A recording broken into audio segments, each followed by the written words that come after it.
Hello, hello, hello. Okay, I guess that only plays once. Yep. Scuff setup is scuffed. How's everyone doing today? How's everyone doing? Is that too much light? Turn that down. There we go. That seems okay. How's everyone doing today? How is everyone doing today? Put this over there. That over there. There we go. There we go. Let's get that out there. Let's get some music going. Yes, we're in the computer room. Welcome to my computer room. This is where we do the hopefully the sign. Oh, shoot! The sign fell down. Hide that back up. Get that back up there. There we go. Cool. Yeah, we're in the computer room today. Two reasons. One, today is just a recap stream. It's been a while since last Tuesday. It's been like over a week since I've done a stream. And I'm leaving again for something tomorrow. MRRF. So I figure we'll just touch base today. We'll just do a little Yappin session. Also, I have a little something. There happens to be a game that I downloaded today. Something I'm very excited for, and I'm sure you know. So we'll get to that later. It's a little bit of a surprise. But yeah, so today is just a hangout stream. We still have the usual giveaway. Link in the video description below. Go buy some gamer subs. Link in the description. They actually just got cheaper shipping and costs for Canadians. So use code Canuck Creator, get 10% off. It's kind of fitting. We got the gamer sub today for the later plans. But yeah, today is basically a recap. For those that don't know, I went to OPENSAUCE over the weekend. So that's where I was. That's why there was no Friday stream, Saturday stream, or the Tuesday stream, which hurts the pocketbook a bit when you're a streamer, but it is what it is. So yeah, it was amazing. For those who here in chat went to OPENSAUCE, how many people in chat went to OPENSAUCE here? It was a surprising amount of people from the greater 3D printing community and this community that were there. No COVID. I came back, like the first thing I did when I got back was took a COVID test and I was good. Nomad, hey Nomad.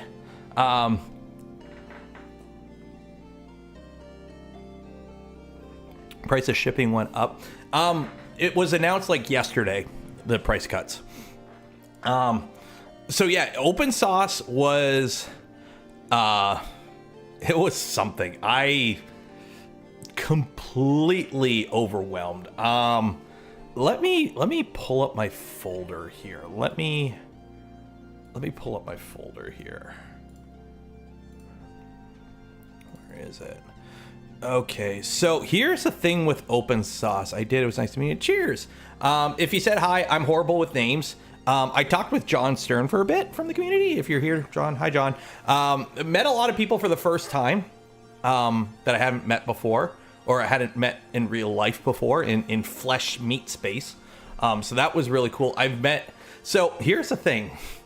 This isn't like this is the third year I'm covering events, mostly 3DP related events. So all the 3D printing content creator, Angus, this was the first time I've ever met Angus in person, but we've talked.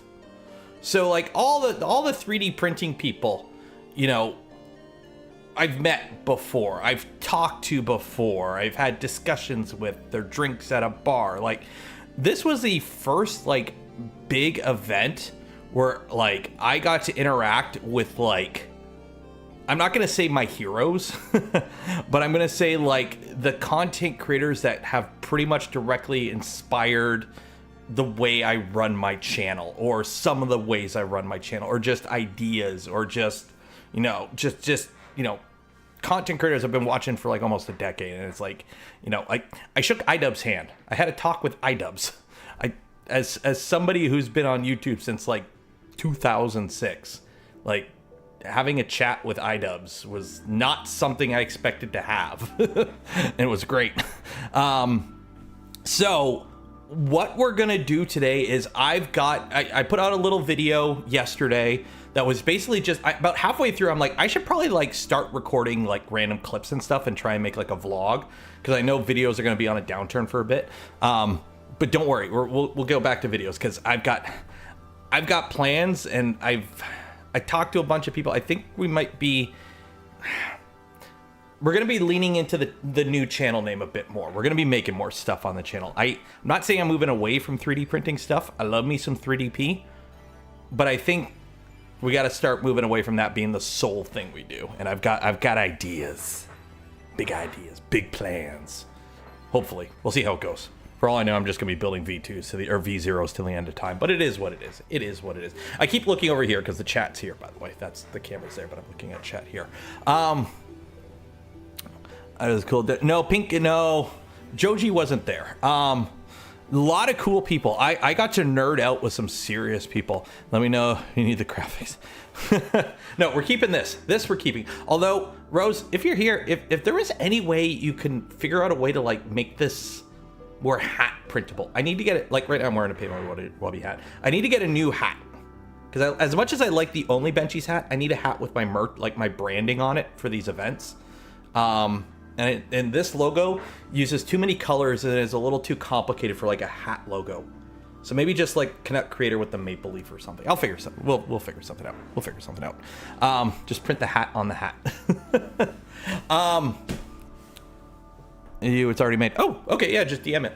DM me. So yeah. So before we dive into it, again, if you haven't entered for your chance to win some Polymaker filament, link in the video description. Enter for your chance to win. Link in the description. I don't know when the draw will be. It'll be whenever we run out of Steam. Steam, we're gonna play a game later.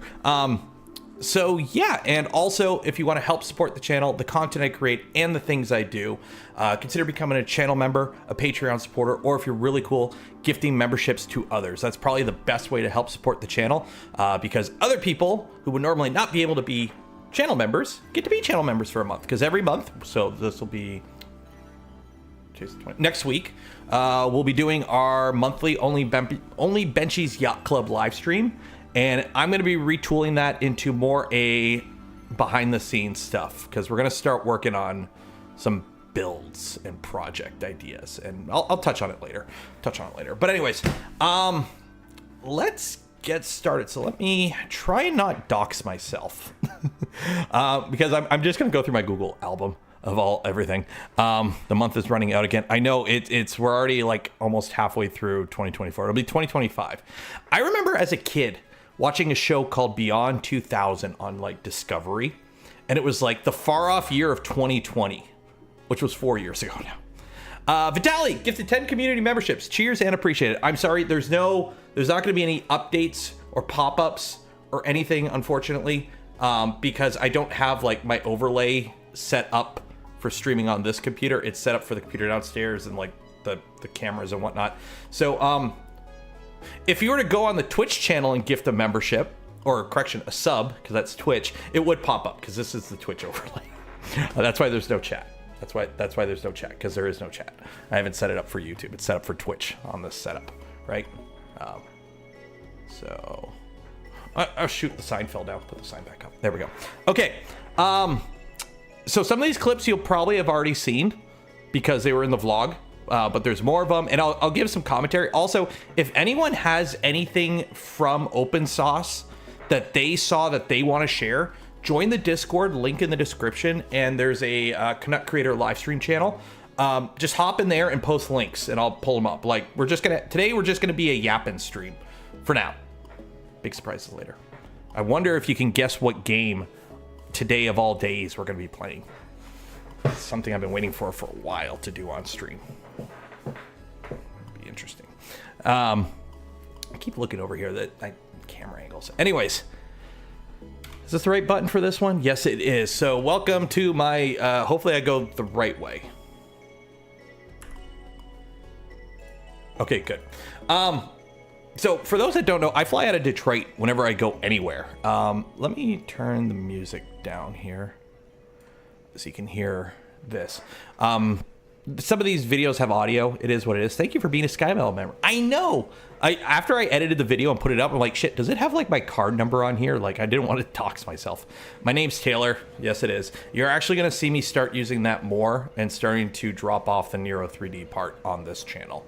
It is what it is. Branding, we're going to be focusing more on the Canuck creator. It is what it is.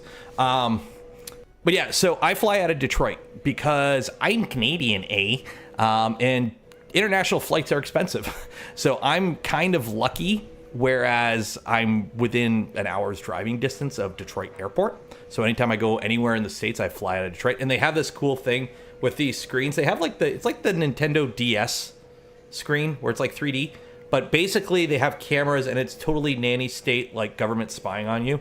But you like scan your boarding pass and they have these monitors that like it tracks you.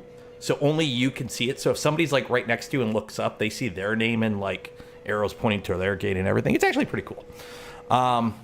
For those that have never seen the Smarter Everyday video, this is one of those, what's the laminar flow? This is a laminar flow fountain at Detroit Airport. And I view it as an omen because this thing is broken half the time.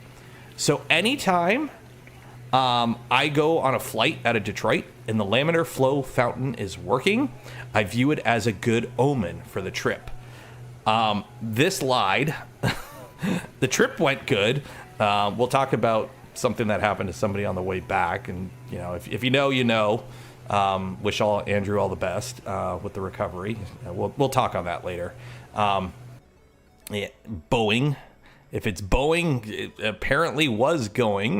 We actually left half hour late because the flight crew was late. But yeah, Boeing on the way there, Boeing on the way back. Normally I fly with Delta because they fly Airbuses. I love me my Airbus A320, yeah.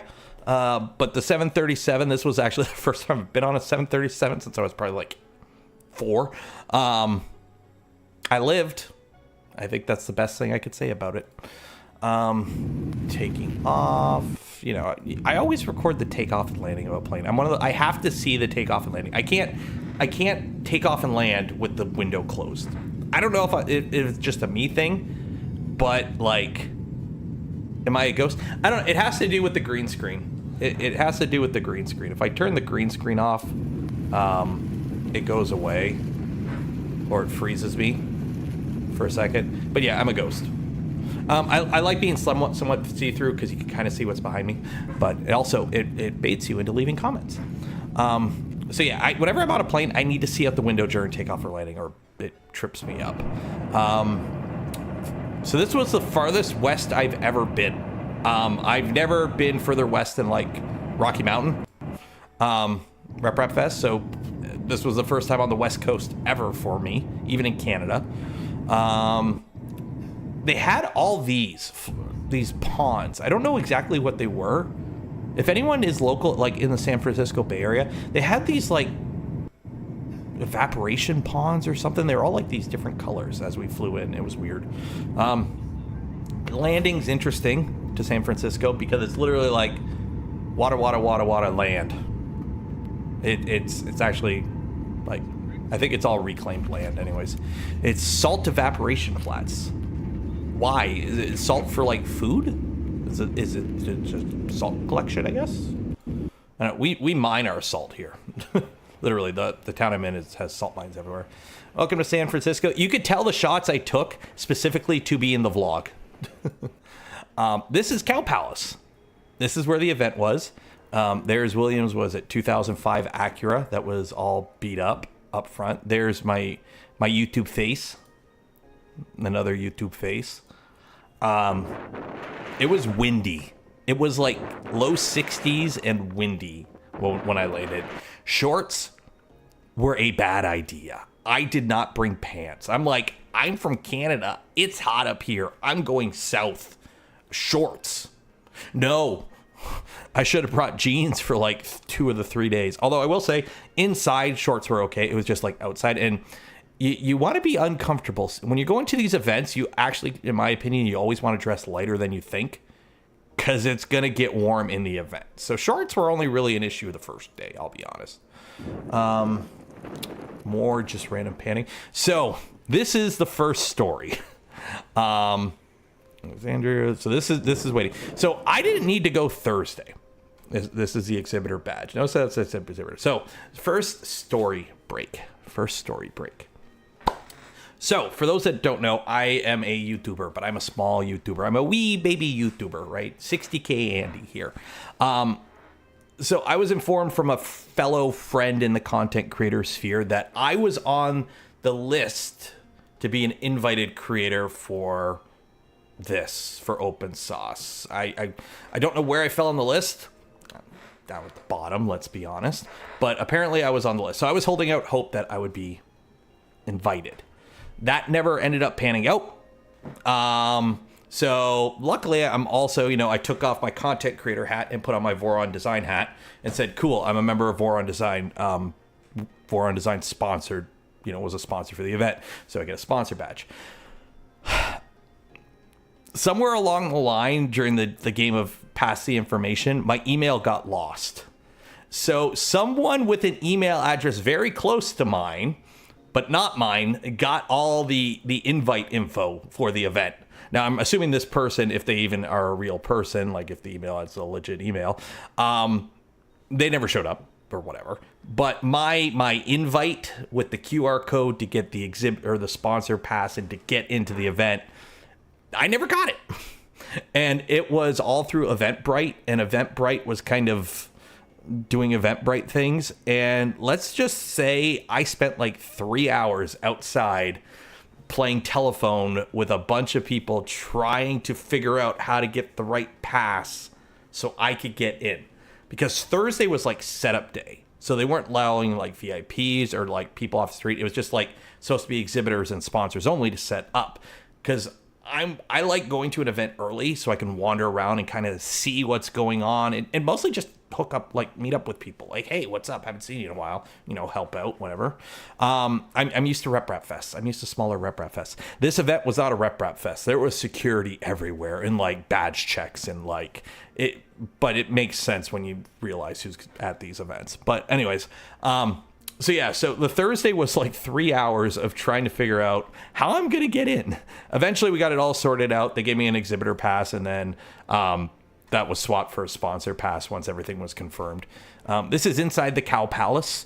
For those that don't know why it's called Cow Palace, fun story. It was originally built as like a livestock auction, like San Francisco County livestock auction building, whatever the original name was. It was like a generic name. But I guess it cost way more money or went over budget or something. And this was like during like a downturn in the area. So like a newspaper article came out saying like, why are we spending all this money on a palace for cows? And then they took that and they made that the title of the article, which was, Cow Palace.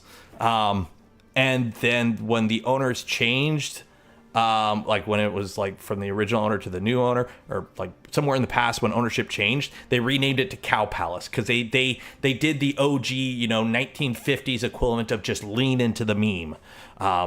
And so it was become Cow Palace. And it feels, you could tell it's like built with livestock in mind because it's like ramps everywhere and it's all concrete floor. So in like World War II, they had like in dock for like troops coming in before going to the Pacific, and then it's hosted a bunch of concerts and whatnot over the years. But now it's this. There's like no air conditioning or AC or heating in the place. It kind of doesn't need it. It's just a venue, and the weather in San Francisco is extremely stable. We're going to talk about San Francisco later because I've got some things to say about the city. It'll surprise you. So found the Voron booth. One of the reasons I also wanted to get in early so I could tell everyone who was showing up Friday for setup where everything was. And so thank you, Cookie Cat, for the stickers. They left stickers. I also stuck my sticker on a bunch of places. So this was the event where our booth was on the setup day. So before everything showed up, I got bumped up to the sponsor badge. So I have that somewhere. I got to find where I put all that stuff. Ran into Alan Pan. I managed to get I took photos with a bunch of people, including one person that I made sure to remove their photo. I'm gonna have to double check. They don't like, they're a personal person. They don't like their photo being out there. But great to talk. Everyone I talked to was great. Alan, great guy to yap with. I bought his knockoff Mythbusters stuff. I bought the walrus for the little guy, and my wifey got a hat, and I got the Mythbusting shirt, but I'm not wearing it today. I found John's printer, but I couldn't find John the first day. So there's John's little pancake printer. I would not have expected any to have no AC. It's just it's because of the way the weather is and the breeze. It's just It just kind of doesn't need it. There's William's truck. So funnily enough, if you watch the channel, like I've been watching his channel since like freaking like the early laser days of the old place. If you've been watching the recent stuff, yeah, he drives this thing everywhere. He was driving this thing around everywhere. It wasn't a meme. Like he actually, this was his horse. William was driving this thing everywhere. And these cat posters were everywhere. They had like a little game going on where one of them had like little tabs. And if you ripped off the tab, it was like, if found, please return. And if you brought it to the cat warehouse store, they would give you a crack pencil. Take with that as you will. Michael Reeves, good guy. Had a quick chat with him. This was just really cool. It's just a K truck. They was for one of the venues. They borrowed it. I want one of these. They're cool and then they're small. Peter Schriepel, I was waiting for my Uber to head back to the hotel, and he like just walked in front of me, and I'm like, Peter! It's like, I don't know you, but I know you. Or you don't know me, but I know you. Another good guy to talk with. This guy, I know you guys hear me complain about room.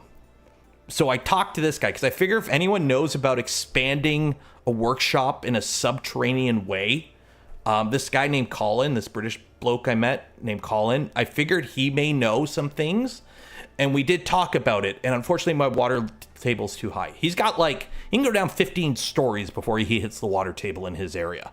I can go down 15 inches and I hit the water table. So unfortunately, I ran it by Colin, and he's confirmed that subterranean expansion of my workshop is not an option. So the as much as the Pitchfork Fund during the live streams was funny, unfortunately, it is not a viable option. I spoke with an expert. I also spoke with another bunker expert, but that's later on. Good guy. That was also, we were sitting in the hotel eating, and I get my food, and I'm eating, and I look up, and Tom Scott is just at the table next to me. And I'm like,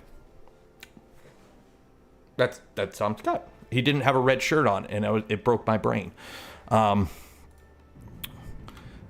This is just B-roll that I took for the vlog video. You'll notice it.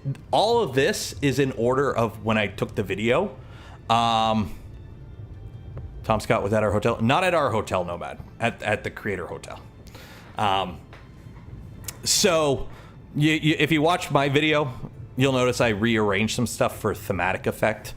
Because I like, wait, I should get a shot of driving up. So this is the other next day. I finally saw a Cybertruck. It's ugly. I don't like it. I talked to the owner, good guy. Nothing like it just, I don't like the look of it. And this thing, if it hits a pedestrian on the road, will like rip them in two. This thing will murk a pedestrian. So many sharp corners. I don't like it. What else? Oh, this is some of Kevin, Backyard Scientists. They had a YouTuber museum where like some of the maker channels brought like contraptions and stuff from their channel just to have out for people to see. So this was like the rocket train. How was the food? It depends. For like hotel food was hotel food. The only food that was like really available was for like there was like a VIP party on the Friday that we don't kind of know what the whole there's some other stuff, we won't go into that today. But at the event they had a bunch of food trucks there. Horribly expensive. We're talking like $18 for the main, and then like $6 for a side of fries plus tax plus tip. But it is what it is at these kind of events, especially in the Bay Area. I will say it ended up costing me $30 for a chicken garlic parm sandwich on a toasted brioche bun with a garlic aioli. It was delicious. It was delicious. Like, holy shit, it was delicious. But I'm not spending that again. But that's just how much they were. Yeah, burgers were $20. Well, here's the thing. I paid $17 for the sandwich and then $6 for fries. It is what it is. This was setting up the Voron booth. This was like when you walk into the main entrance, this is like the welcome. I was so disappointed they did not have the giant Among Us with the dumpy, because I wanted to record my like video intro. Because I'm going to do a video from here. Like I did talk to like 3 or 4 booths that I think would make a good video, like mash them together, like, you know, my normal videos from events. I wanted to do the intro video in front of the Among Us with the dumpy. They didn't have that. So I forgot to record an intro video. So we got to figure something out. So that's that. This, I was so disappointed because these are Ivan's go-karts. These were flipping fun. So I'm driving this right now. And then I went to record like a 2-minute section of me driving around. Yeah, I took a picture. I forgot to hit, I didn't have it in record. I had it in picture.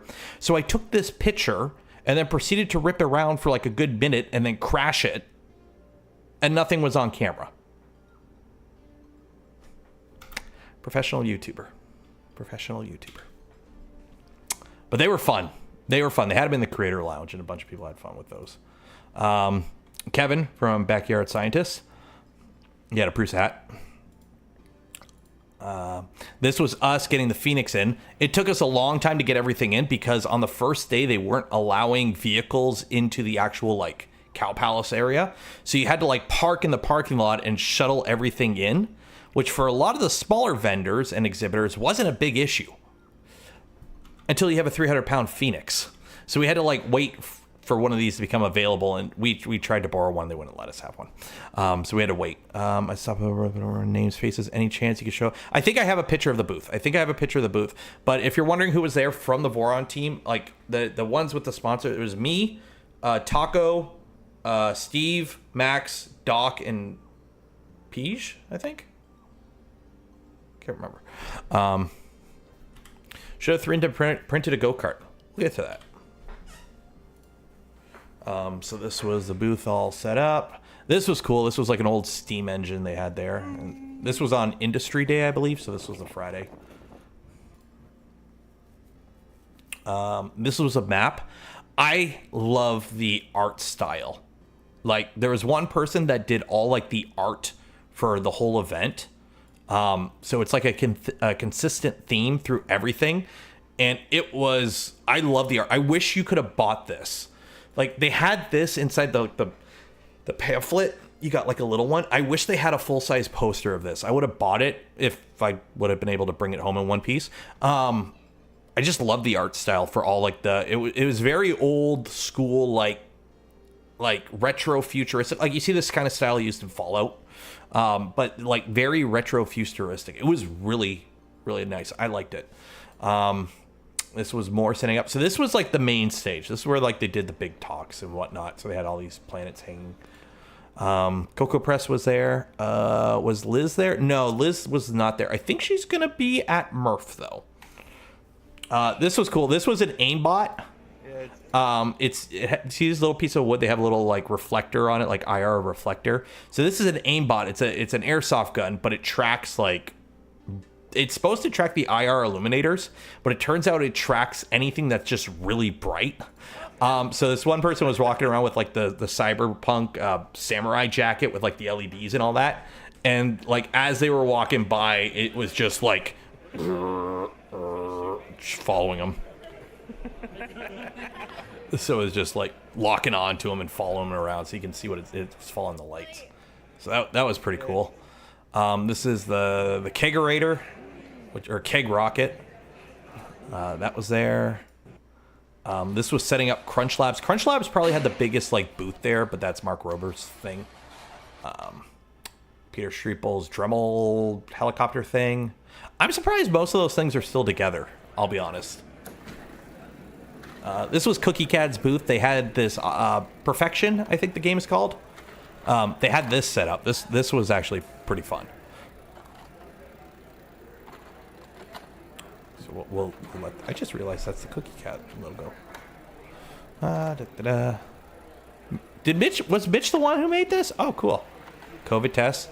I took one when I got back. I was good. Steve got the COVID, so unfortunately he's not going to be at MRRF, which means I'm all by myself.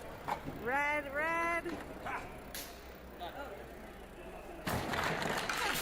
They need to put like a table there to catch it.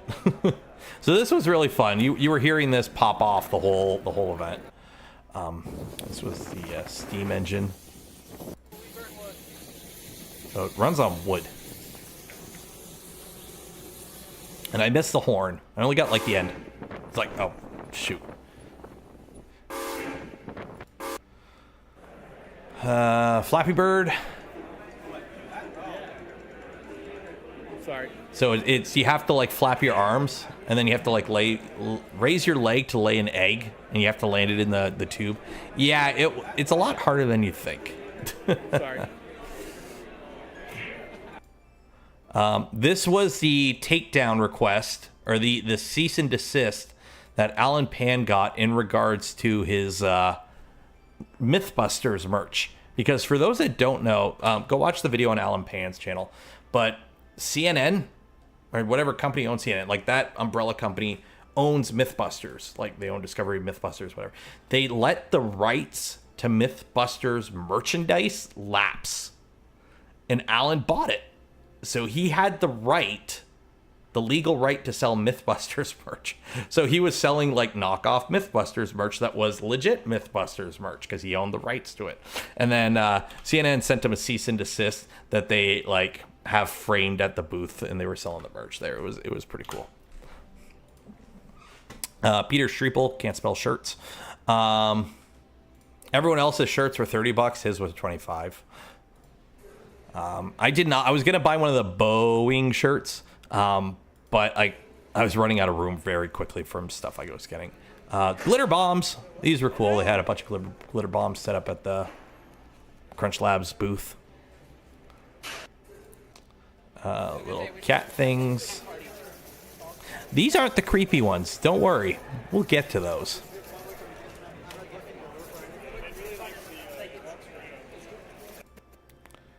So I'm here with Andrew waiting for the VIP party. Say hi, Andrew. Hi, Andrew.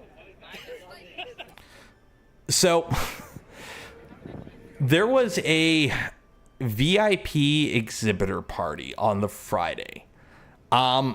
If you were to ask my opinion on the event, everyone who just went to attend the event, amazing time. The event itself was great.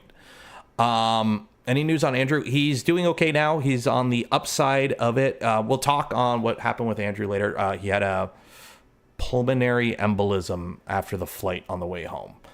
He's okay now, but we'll talk about that after we do the recap, just because timeline. But anyways, they had a exhibitor VIP party on the Friday.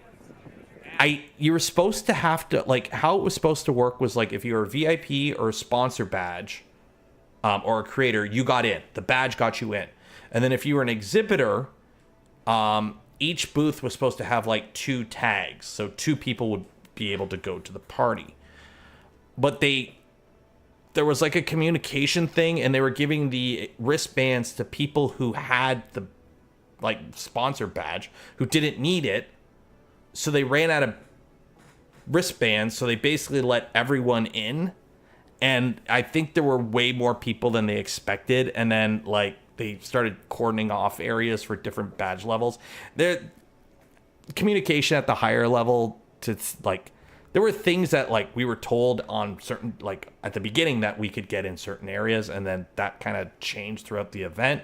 It is what it is. I don't really blame the organizers. I wouldn't want to put on one of these events, put it that way. It's still a new event. This was only year 2, and it was absolutely massive. So it's just kind of, I'm chalking it up to just points to improve on for the next year kind of thing. But this is everyone waiting for the VIP party.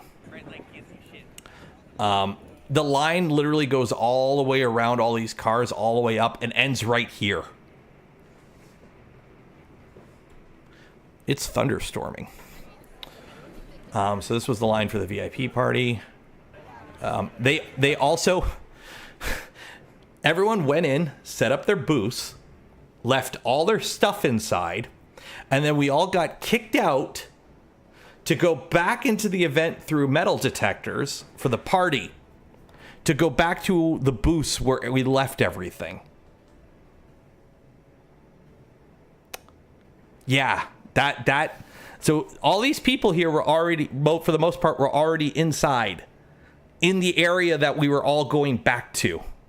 So we all got kicked out to stand outside for like over an hour to go back in through security to go right back to the area where we were just at, where we left everything. I don't know if it's a venue rule or what, but that kind of, a lot of people were confused as to what was going on. But is what it is. It is what it is. I've got no ill will towards anything. It was a massive event. It is what it is. This is finally going in. This is Code Miko, for those who don't know. She does VTuber stuff, I guess, but she does like a whole body AI avatar in Unreal Engine. It's fun to talk to. I watch Pay Money Wubby, for those who don't know, so I'm aware of Miko. This guy, he said hello, and he told me to fly safe. I talked to Scott like 3 times here, and then later at the hotel, and then in the Creator Lounge. And I was like, he told me to go to Exploratorium. He's like, oh, if you're going down to the pier, I can't do a British accent. If you're going down to the pier, go check out the Exploratorium. And I'm like, awesome. So I went down to the pier, and the Exploratorium was closed on Mondays. Mad Cat, cheers. It was real because the creators are considered minor celebrities, so a lot of security thing. Oh, I understand that. It's like saying everyone get on the plane, spend the day on the plane. Okay, now everyone off the plane, leave your stuff, go through security, and come back on the plane. But yeah, Scottish, UK. But yeah, Scott, great guy. I'm a real boy. I got to hit, this is actually Mark Rober's real diamond play button. So I got to hold it. So I got to live my vicarious YouTube dreams vicariously through Scott Manley's play button. Because remember, bigger number, better person. At the end of the day, that's all that matters. You are just your sub count. That's all that matters. Nobody cares about your channel, the content you do. Bigger number, better person. And for a moment, I was a much better person. So that was cool. Also, I was talking with the guy, and I'm like I was going to do the whole, like, grab it and pretend to run. And I'm like, you probably have he's like, dude, I've gotten that so many times today. It's like old people saying, oh, careful, the ink's wet. It's, yeah. Yeah, there was always a guy around this play button, put it that way. This was really cool. It was one of the booths had, like, these panel walls with LED, like a giant nano leaf. They were massive. I recorded this specifically so I could use clips of it for the intro. How many subs? 10 million, I believe. 10 or 15. This was just a Halo 2 LAN party.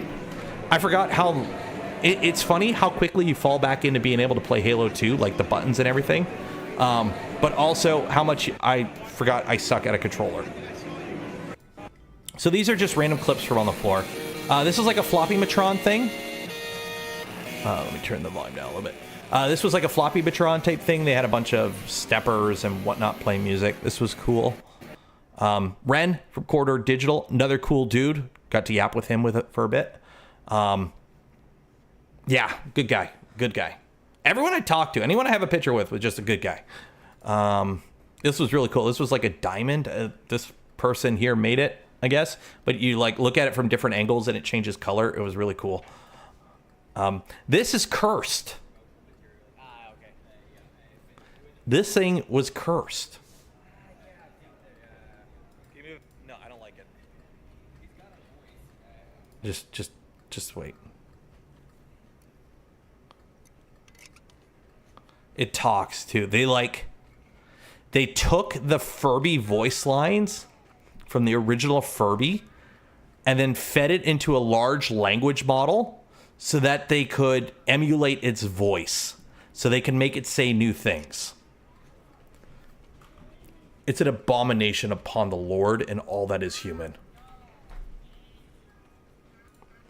The bag said, "Don't put on your head." I got this for the little guy. It's the walrus. This was like the little bay we drove by on the way from the hotel to the event. This was like 8:30ish on the Saturday. So VIPs got in at like 9 and everyone else got in at like 10, if I remember correctly. Evelyn and Kayla. There was somebody else involved with it. So that Furby was at a booth and Evelyn and Caitlin borrowed it, like they took it. So I don't know. I think they did it with somebody else, but that Furby was at a booth with somebody, and then Evelyn and Caitlin took it around. So I don't know.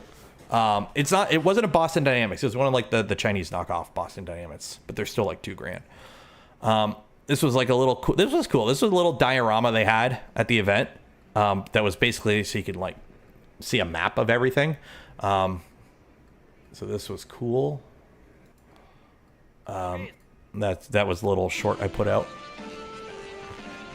It was DM.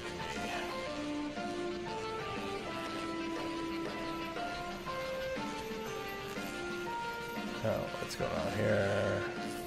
Oh, no, that's that. So this was... Oop, 1 second.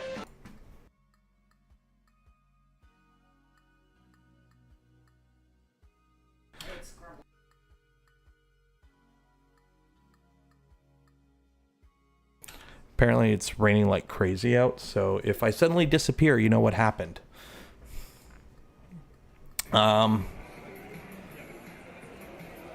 Let's see. Honestly, entry lines weren't bad. Took about 20-25 minutes both days. That's not bad. Evelyn Kane, they did the Furby with Austin. Okay, so Austin Bradley had a booth there, and that's where the Furby dog abomination was at. But they also, like, Evelyn and Caitlin took it and walked around with it as well. So this was pretty cool. It's like a D&D table that, you know, the screen changes and whatnot. And the DM can change it and whatnot. So that was cool. This is Mitch. I did a video with Mitch on his backpack printer. So we'll do that. I also did a video with these guys. They do 3D printed surfboards with recycled material on a giant Voron, essentially. So we'll talk about the videos, because here's the thing. I'm probably only going to have like 1, maybe 2 videos from this event, because this was hard to film. I was way out of my element at this. If you watch the live stream, also I bought some stuff for live streaming at events. Don't worry about it. It won't be as bad, hopefully. The original plan for the live stream, I was supposed to stream from the Osmo Pocket, because it has the ability to live stream through the app on your phone. So I was like, cool, I got the gimbal camera. It's really nice. Yeah, it didn't work, as you guys saw.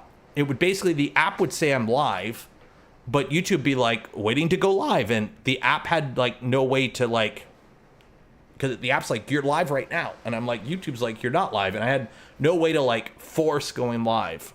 So eventually I said, screw it. And I just used my phone handheld. So for MRRF and future events, Best Buy had a clearance sale. I now have an actual proper gimbal for my phone for live streams at events. So, yeah. So now I have a proper gimbal for streams at events.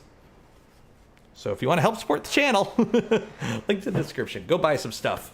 Go get some Polymaker filament. It's good stuff. I just got a phone call. Severe thunderstorm warning. Tornado watch, and I missed a call. Cool, not important. So yeah, I did a video with these guys. I did a video with Mitch and some other stuff too. So I'll probably put out 1 or 2 videos. It was just hard, because if you watch the live stream, so much of it is just like, my name's Bob and I made this cool thing. And it's like, okay. It's more you have to be there kind of stuff. But there was some stuff that I think would relate to the channel that I did some videos on. So, yeah, so I did a video with these guys. You can tell I did a video with them because I took pictures specifically to use for a thumbnail. There was a bunch of First Robot stuff there. There's somebody on the Voron team who's involved with this. I was in First Robots back in high school. So I watched them. I don't think I might have talked to 1 or 2 people from like the first teams, but it's First Robots. If you've done it before, it's First Robots. So there's that. This was cool. This was a piano that lights up in different ways as you play it. And they just had random people playing it. I think anyone could sit down and play it. but anytime I walked by, some random person was playing it.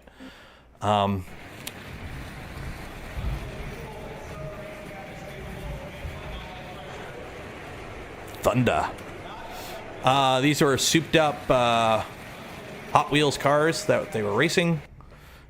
This is a table. This is like a flexi spot on steroids, because it's a table that can lift like 400 pounds, I think, on top of it, and it walks around.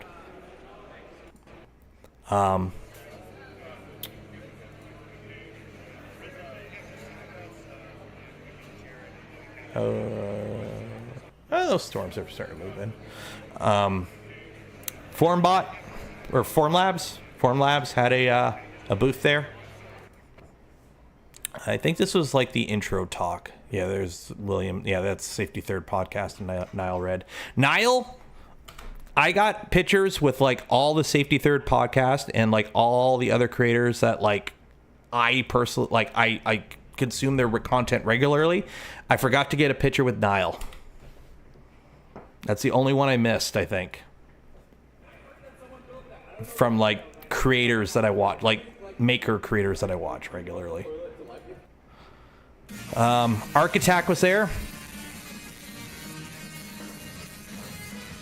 We could watch 8 seconds of it because they play music and I don't want to get copyright struck. This was cool. I never got a chance to talk to them because every time I walked by, they were talking to somebody. But just art. It's just really cool art. They just move in different patterns. It's like a 3D, like, you know, the sand tables. It's like a 3D sand table kind of thing. This was cool. It was like Pinewood Derby cars, and then the loser got chucked into a grinder.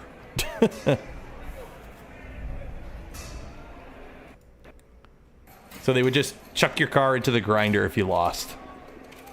And then it jammed the grinder. Framework was there.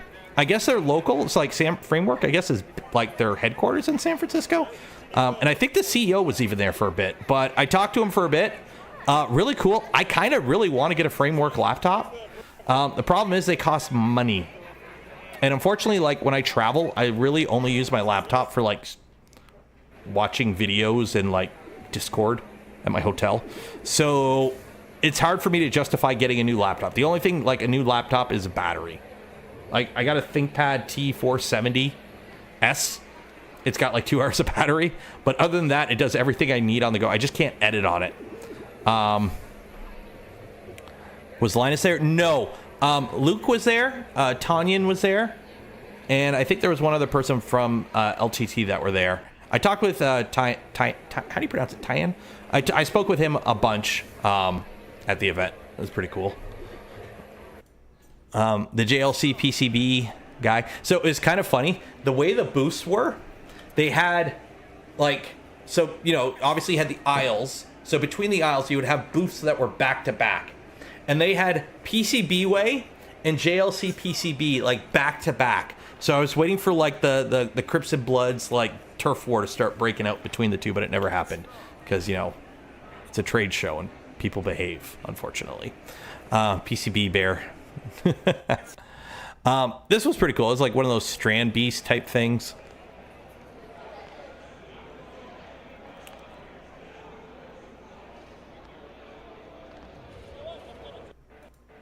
Oh yeah, this is like the big vortex cannon. Fire! Aim down. No, down. Aim down. There you go.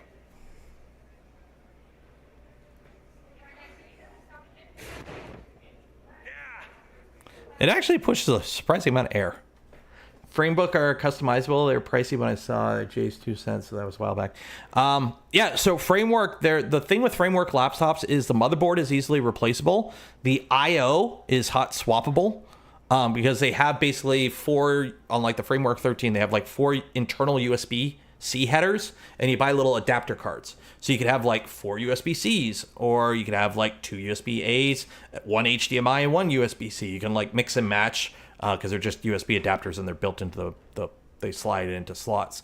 You could get like you could swap out the motherboard, the RAM, the storage. They're very, you can swap the screen out, like the keyboard. They're very made to be replaceable and upgradable. So even if you bought like the first model they made, you could just buy, like, if you want to upgrade to like the newest one, you could just keep your RAM, your storage, the chassis, the screen, and just buy a new motherboard with the new CPU.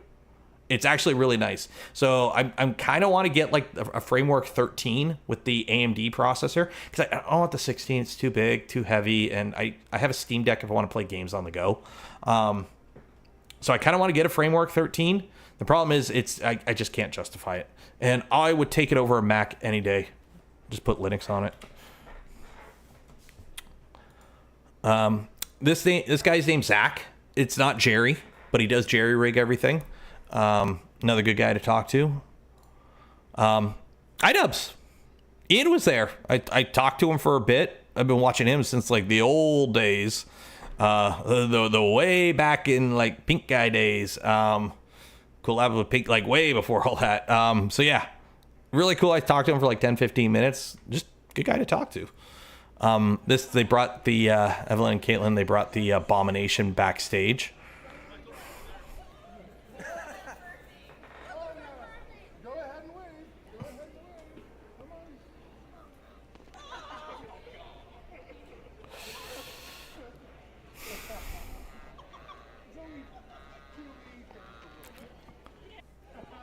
Yeah, it's an abomination. This was the small big screwdriver. The LTT guys brought the big screwdriver. I kept bugging them for the STLs because I want to make one of these.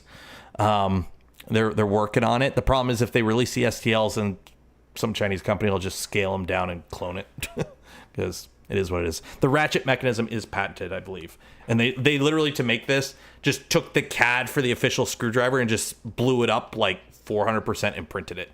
So, and it does click. So wait.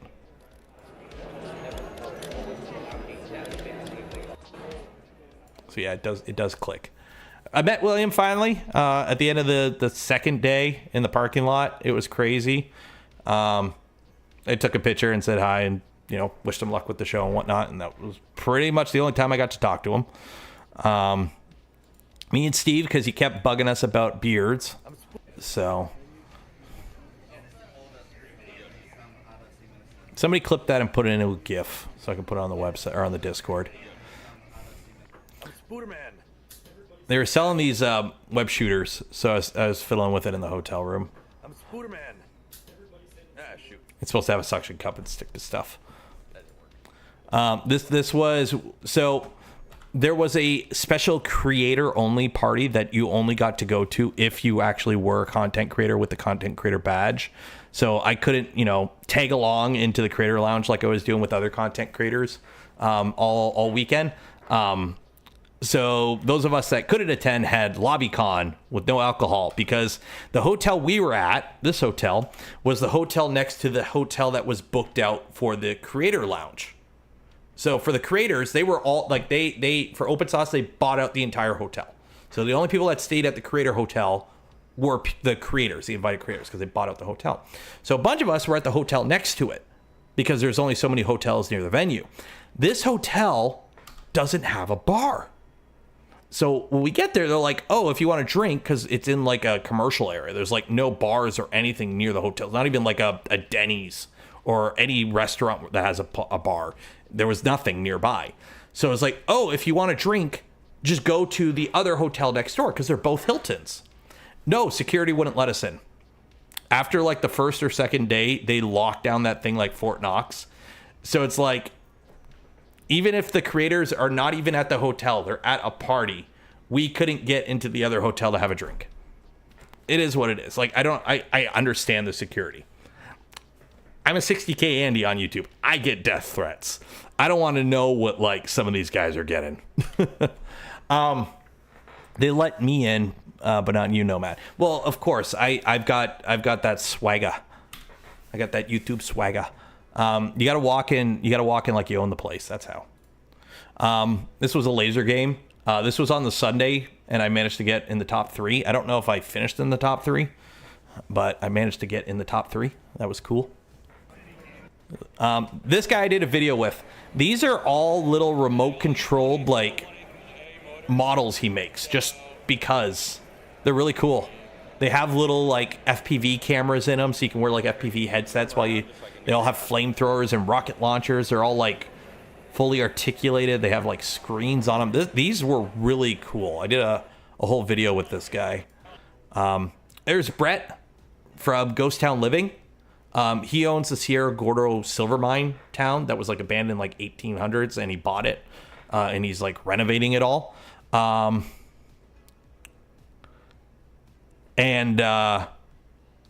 talked to him. I was trying to get him a 3D printer because he's up in Sierra Gordo and it's like 8 hours to the closest hardware store. And I'm like, do you have a printer? And he's like, what do you mean? I'm like, a 3D printer. You're up in the mountains. You have power. You have internet, but you don't have the ability to get stuff up there quickly.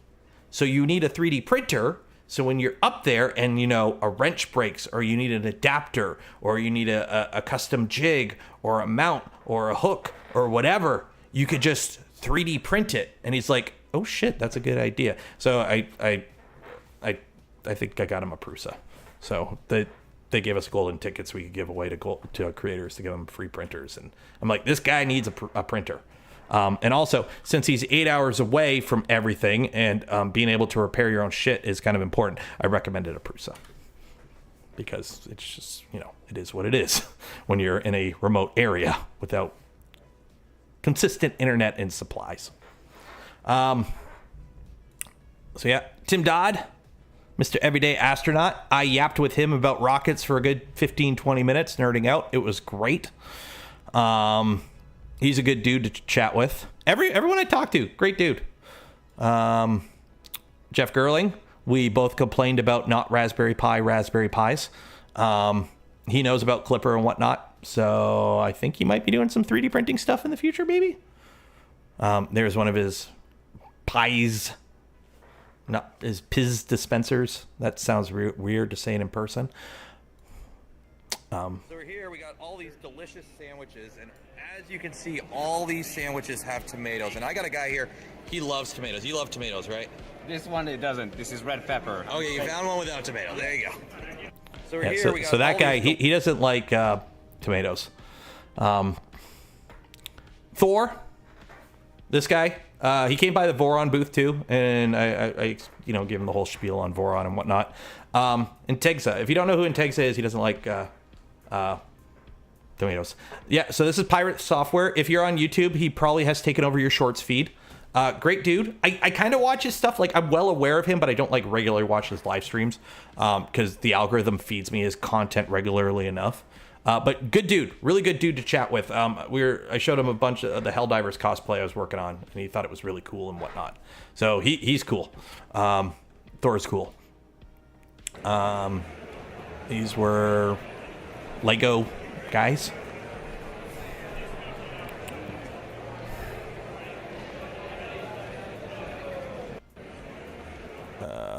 This is another one of those. They're called strand beasts, right? Strand beasts or string beasts. I can't remember what these kind of robots are called because there were a few of them. The Hondier. This is a Motocompacto that has been overvolted. I have a video, not on here. It's on the. I'll have to go through like my B-roll video. You'll see. We're gonna be coming back to this guy. Not Kavissa was that. The VIP party, as he was going in, I got a very quick, hi Adam, huge fan, big inspiration, have a good day, as he walked by, and I shook his hand very quickly. It was like one of those like, okay, yeah, have a nice day. So I didn't get a picture with him, but I did have a engagement with Adam Savage for like 5 seconds, and it was great. And I'm never washing this hand again, because that guy and his channel, and like I grew up watching Mythbusters back in high school, and like probably like when did Mythbusters start? When did Mythbusters start?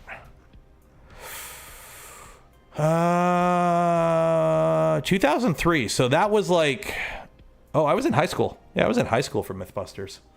But yeah, huge inspiration, massive inspiration. And especially like his current channel, Tested, which is just him faffing about in his garage making shit. I wonder where that inspiration came from for what I do. Yeah. There were a bunch of furries there. They're just funny to watch because they kept like trying to type with the gloves on and whatnot. These guys cosplaying stuff was cool. I don't know if I got Dustin because he had a Kamen Rider one on, but I don't know if I got it in on any of the videos. I think this guy's Planet Side. Strange Parts, ran into him on the floor. He was doing the Marvel thing where he was just walking around with like a hood on and nobody knew who he was unless you like actually looked at his face. Teardown. So this was tearing everything down. We were like one of the last people out of our bay because we had to wait for like a van so we can get everything out. This was a bar afterwards. We went out for burgers and sandwiches and it was really good. And I think this is tourist day. Okay. What's TV mean? TV means television. YT means YouTube. So mad I missed him at Rocky Murph. Who at Murph?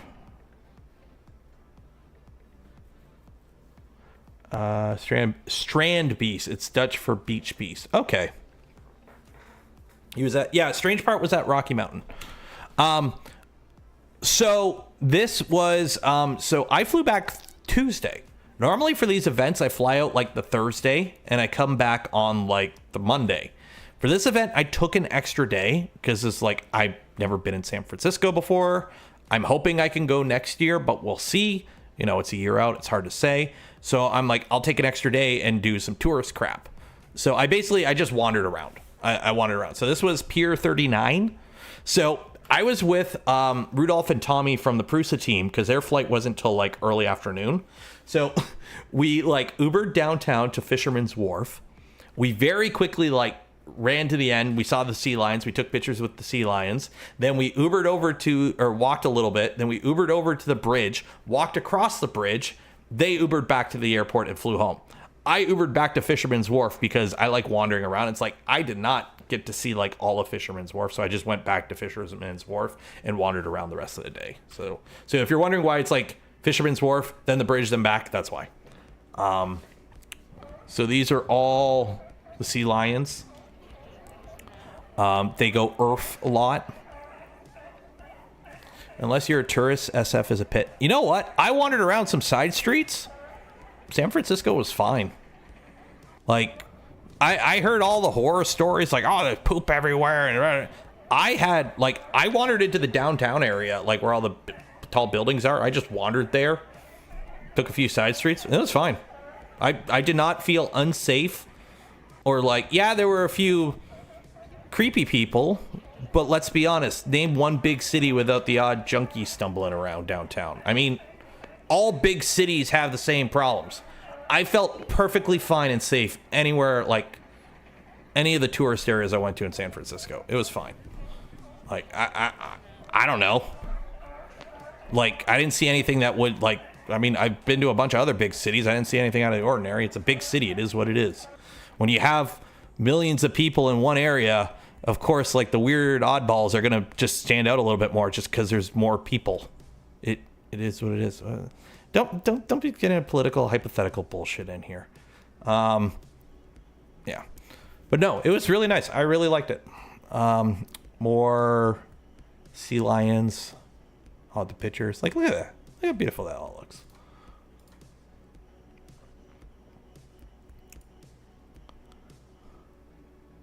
SF has areas. Yeah, most big cities have their designated bad area where they kind of don't patrol as much because it keeps all the people in that area. That's kind of like a common tactic. So you just don't go in those areas and you're fine. Like everywhere I went on foot in the downtown Fisherman's Wharf bridge area was fine. It's like any big city. It is what it is. More sea lions. There's Alcatraz. This is where I send you if you act up in the chat.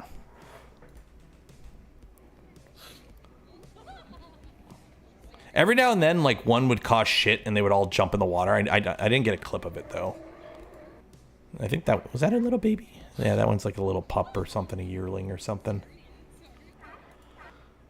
There's all the sea lions doing sea lion stuff. Bunch of fighter jets too, because there's like naval bases nearby and whatnot. So every like hour or so, you would hear just fighter jets flying around, F-18s mostly. That's a crab. That's some sea lion statue. They had signs everywhere saying don't climb on the statues, and people were climbing on the statues.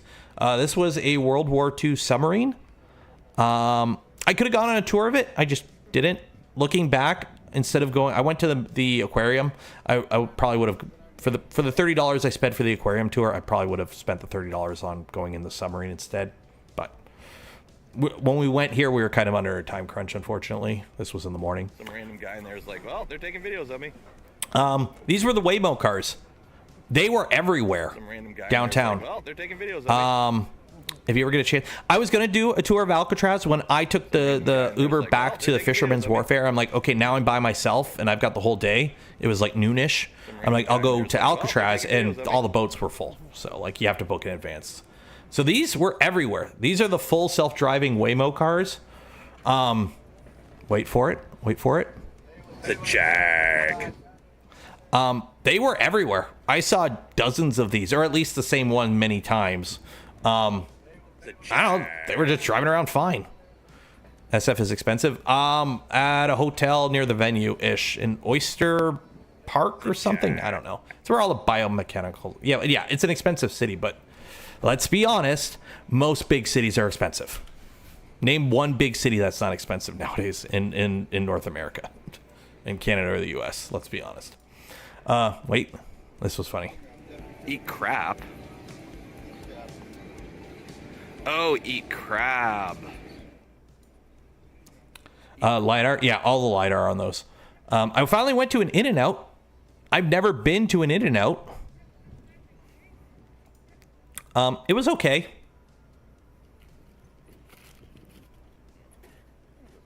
It was okay. Detroit. I live right next to Detroit. Downtown Detroit's gentrifying really quick. You'd be surprised.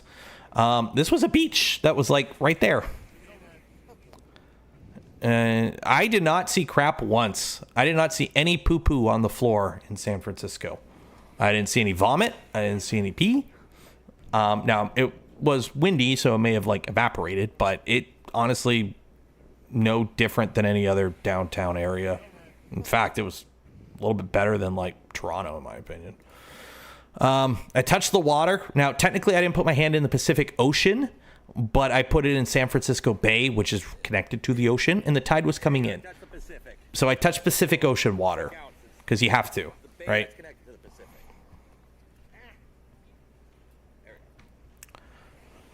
Also, don't wear 3D printed shoes at the beach, because I got all the sand in them.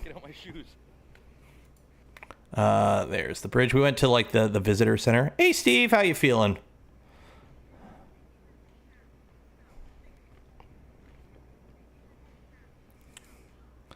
This is the like, oh, reach, you know, how big is the bridge and whatnot.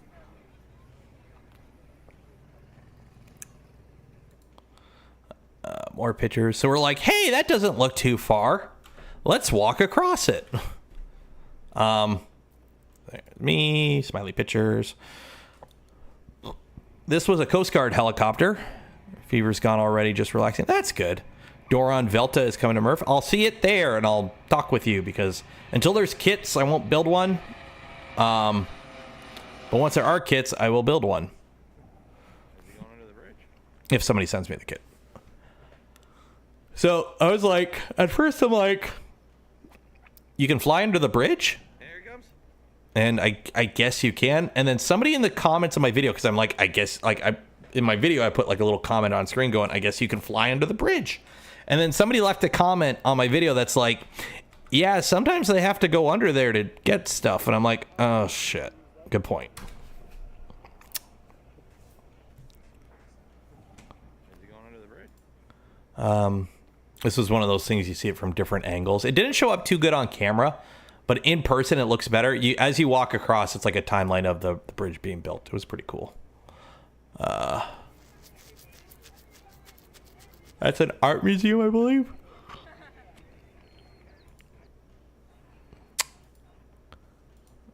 Yeah, I think that dome area is like an art museum.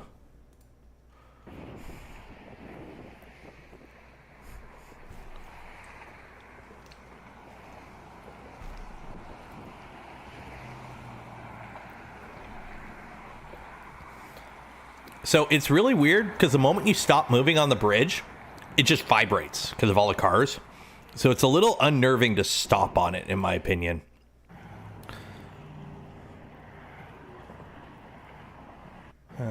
I don't know what kind of birds these were. Cranes. I don't think they were condors, but they were cranes. They were everywhere flying around. More pictures. There's me. I get vertigo. I get vertigo looking up at tall things instead of looking down. So anytime I walked by those pillars, I couldn't look up. It was like, eh. Okay, so walked across the Golden Gate. Why? I don't know. I did. It's like a 30-minute walk. Okay, so It's a lot longer of a walk than you think. Wait for it. Why is there only one head on the bear? I don't get it. There should be two heads on the bear, right? Wait a minute. There were all the poles had stickers on it, so I didn't care. If you take a selfie with this sticker, and send me like a DM or something, I'll send you a hat off the merch store. First one only. So if everyone gets a selfie with this sticker, you could probably geolocate where it is if you know the area. The first one to do it, I'll send him a hat off the merch store. Why not?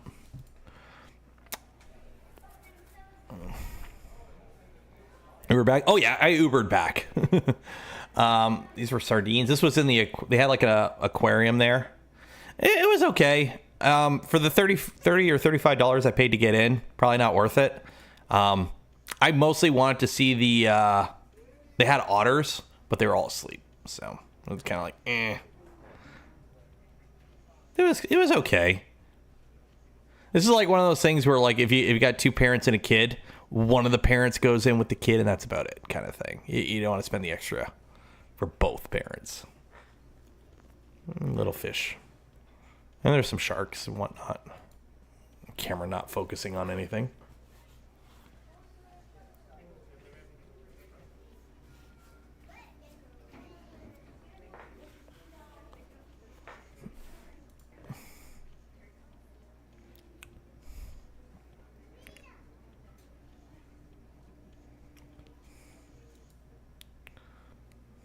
Little shrimp. So yeah, all the otters were asleep. They're all very eepy.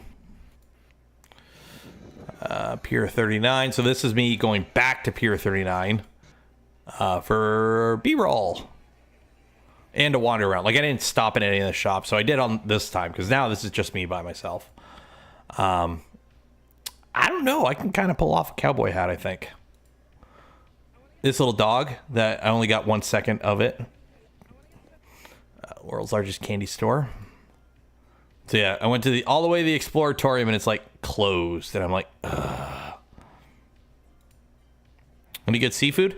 I like seafood, but not crazy. Like, I like some fish. I don't like crab. I don't like the sea bugs. Not my thing. I wandered around this area for a bit. This is like the only video I got of it. This was like the downtown area. Oh, it was fine. I bought this for the wifey. This is going back to the airport. This is my plane taking off.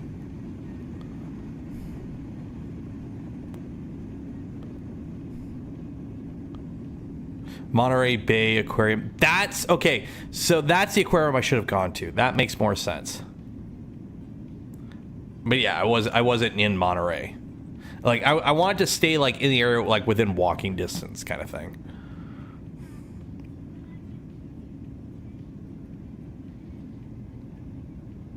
Is that the one with the whales? Yes, that is a Star Trek movie with the whales. So this was a 7:57. So the way back kind of sucked because I was like, the flight was at noon. So you start boarding at like 11, right?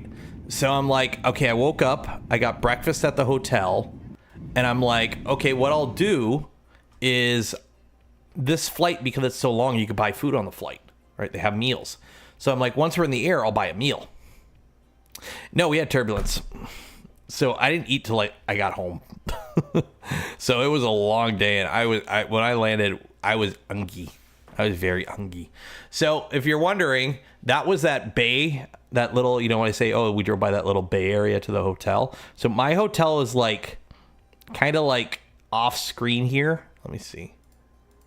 And then the road goes like this, and then you go this way, and then you go this way, and then you come up here, and there's the Cow Palace right there.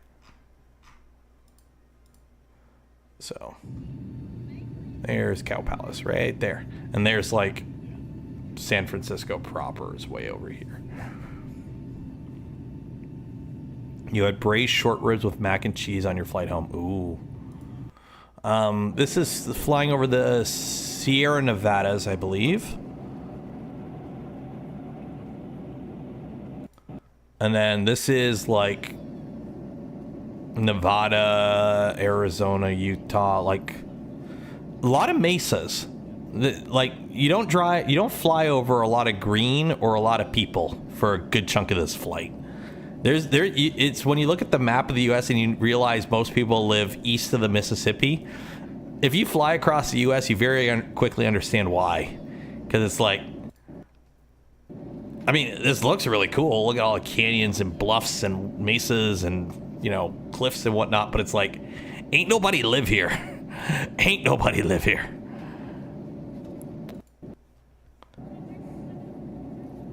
Like there's my zombie fortress on top of that guy. I think this is Horseshoe Creek Canyon. It wasn't the Grand Canyon, because we flew way too far north for that, I believe. I live here and I like it that way. Fair enough.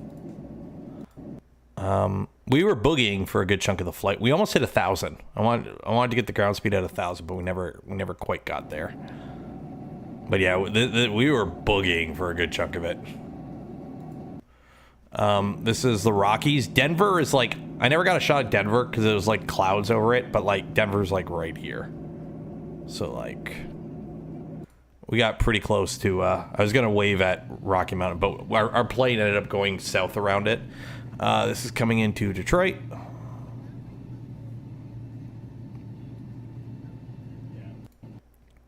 So I was really hoping, because there was a plane landing the same time as us, you could see it here, but it was landing at the other runway, which is on the other side of the terminal, so I couldn't see it when it landed. I was like, oh, we're coming in together. That'd be cool.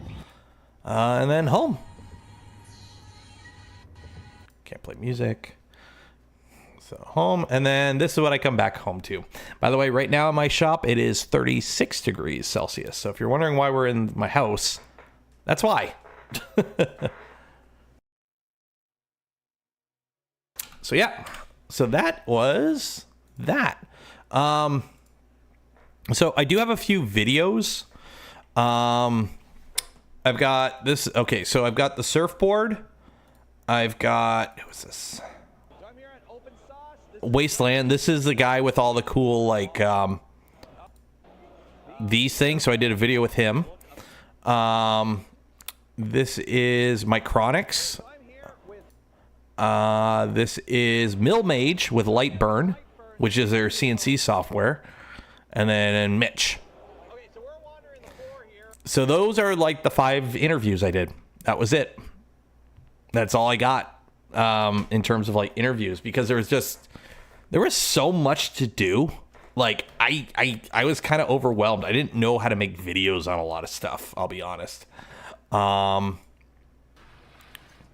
me just scrub through this quickly to make sure there's nothing in here that I wouldn't like being public. Okay, we're okay. How do I go to the next one? How do you go to next? Can you not scroll to the next video in VLC? Okay, anyways. Trying to find the sweet spot. Here, 1 second. Let's do this. I'll do this. There we go. So this is just more B-roll, but this was filmed on the Osmo. Need to get insulation in your roof. Yeah, I need to get a heat pump system to cool it down out there. Unfortunately, just budget right now. So this was like the diorama thing. A bunch of this was filmed like before it opened for the public because we got in early as sponsors and exhibitors. So a lot of this was filmed like before everyone else showed up.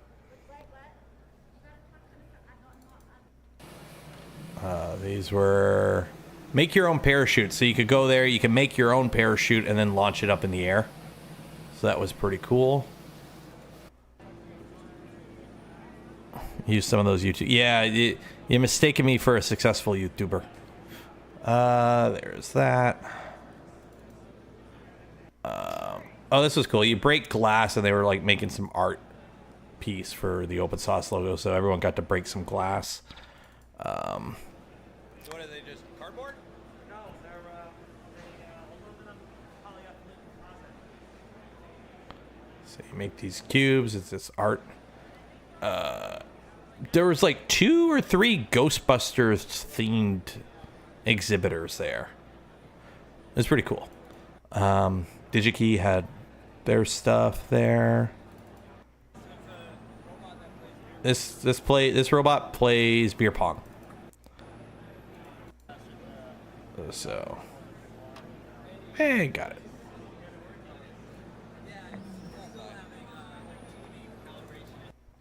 Tormach was there. They had cool stuff that I don't have the room nor the budget for, but they were there. They were right next to Cookie Cat, actually. Or not Cookie Cat, Cocoa Press. V1 Engineering was there. They had their sand table.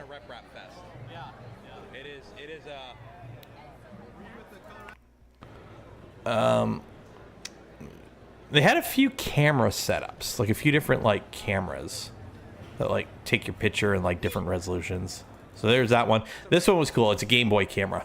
So it's original hardware too.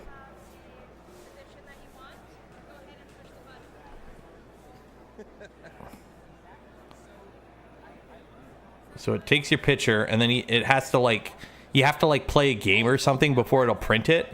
So it like plays it by itself.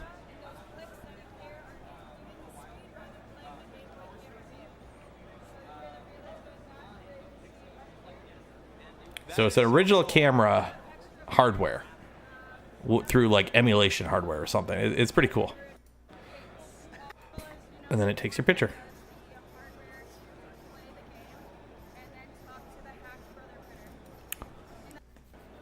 A camera that displays the photos in Etch-a-Sketch. I think I saw it. So this is like there's Michael Reeves' bird thing that he just built. So these were like the YouTube museum. So this is like stuff that creators that like maker creators brought stuff for the museum here just to like show off so you could see stuff that they had made on their channels. That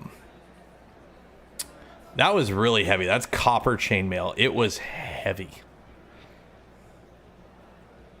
A bunch of stuff from Cody's lab.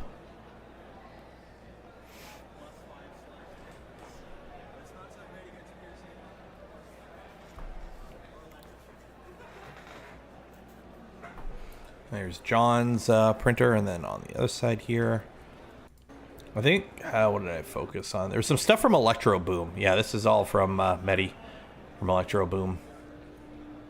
It's like, don't touch dangerous. It's like, I've watched his videos enough to know not to touch anything he makes.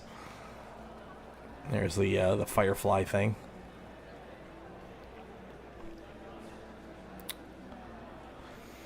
You got a Haas for $550. I'm not jelly, but I'm jelly. These are from some of William Osmond videos. I don't know what that drone's from. I think that's a Michael Reeves thing, just by going how creepy it is. This was just them testing the smoke green maker at the Crunch Labs. booth. This just kept going all weekend, just spitting out smoke rings.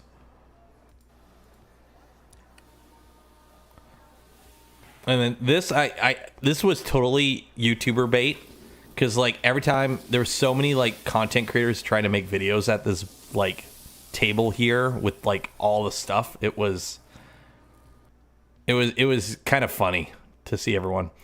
Oh yeah, this was the Motocompacto.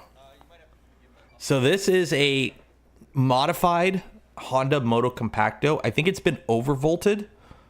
So it's the stock motor, but more juice.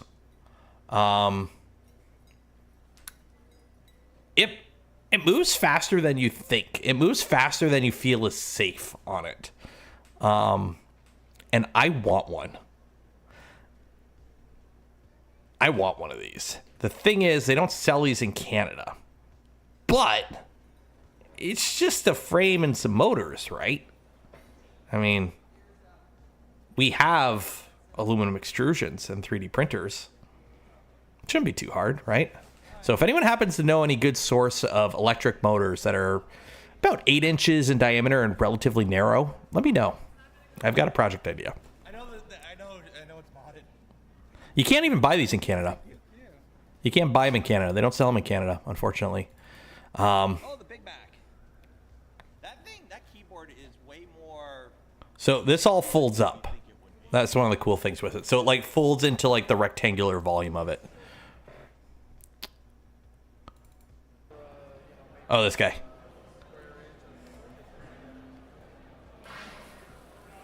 He's just walking around, riding on wheels and whatnot. This was a walk maker thing. It's pretty cool. These were just robotic bird things, one motor, and the rest of it's just like gears and the way it balances and whatnot. So it's just like one motor driving all this, and it's just kind of like organic motion from just like the randomness of it kind of thing. This was a robot driven by Twitch chat. It kept running into me, and it ran over my foot at one point. So that was cool. Drives like a drunkard. This was that game I got 3rd place on. You basically, as it lights up, you got to shoot it really quickly. This is the, I did a video with this guy. This was just me getting B-roll. This was the piano again. I think this is the clip I used in the video, the recap video. Arc Attack. Oh, I gotta mute it. Copyright music. Gotta use hoverboard. The thing is, though, about using like a gutted hoverboard or a scooter or something with the project, I kind of don't want to do that, because I kind of want to go the Voron way, where there's no single source for anything. I kind of want to design it around off-the-shelf items only, where you only have off-the-shelf items, so you don't have to like you don't have to you know, buy like an old 9-bot scooter and rip it apart kind of thing. Like I'd rather design around generic off-the-shelf components than like ripping apart an existing product to make something, because that way if somebody else, I know AliExpress has e-bike motors and all that. I know the problem is a lot of them are fatter. I'm trying to find something as narrow because I probably will have to go bigger, but like everything I was looking for is like 6 inches, where the Motocompo is 4 inches. And the thing is, you could buy the Motocompacto motor. You can buy the wheel, the hub motor with the built-in wheel. The thing is, it's only like $100 too. The problem is they only sell it in the US. And I'm in Canada, eh? LDO sells motors. Stepper motors. Why do I have that open? Stepper motors. Apparently there's a news story on DJI. Did that go through? Reddit. Apparently the DJI ban went through. Somebody's saying in my Discord. DJI. What's going on? New.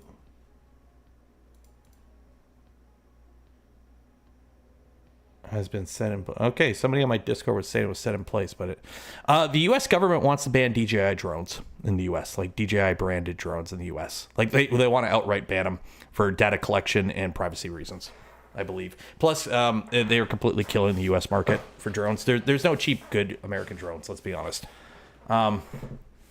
It passed the House, still in the Senate, but why though? Security and think about it. All DJI drones like have the ability to send back basically all the information they collect back to the mothership. So it's a massive security issue. Like right now, DJI drones are banned on US DoD property to begin with. It's like phones. It's like phones. Phones are a bunch of people are able to figure out that the U.S. had a clandestine base in some country in the Middle East because soldiers at that base downloaded a fitness app that tracked them when they ran, and then you could pull up your map and you could see where people were working out in the world, and all of a sudden you have a bunch of people working out in the middle of a desert where there's no city, and it's like, wonder what's going on over there. Oh wait, Americans. So yeah, it's mostly just privacy and data collection. It's a big thing. It's InfoSec and OPSEC and HUMINT are massive things in the technological age. Expect a lot of countries starting to shut down stuff, like prevent that kind of stuff. Like it's going to be a massive thing over the next couple of years. It is what it is. I mean, I just bought a DJI fucking device. I keep buying them because they keep making good shit. Don't like the company, but I like their product. It is what it is. So, oh, that's cool. There you go. There's the CAD model for the positron. That's out now, I believe. What else? I think that's about it from OpenSauce. So yeah, there might be one or two videos. Forget flying a drone and sitting. That's why I fly DIY drones that I build myself with, open source firmware on it that I can do whatever I want with. When I fire my drone up, it goes do, and then I take off. No GPS yelling at me that I can't fly in this area or preventing takeoff. Yeah.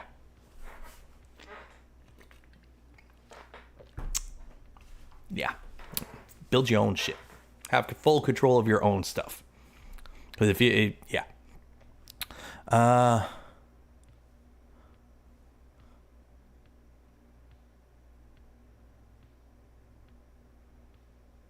Oof, that's a bit of drama.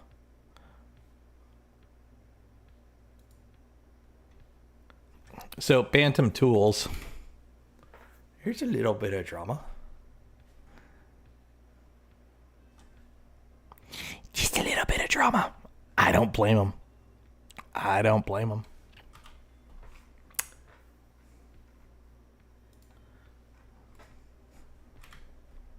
These events cost a lot of money. And there are rules in place. Selling, yeah. Ooh. Yeah, that's kind of a dick move. Yeah. Especially as a company. Like, it's like, I'll be honest, I wasn't a creator at the event. I was just a dude. But I have friends who are creators who kept inviting me into places, and I'm not going to say no. So I was in areas I probably shouldn't have been, but be respectful, be nice if asked to leave. Like just behave, don't be a dick.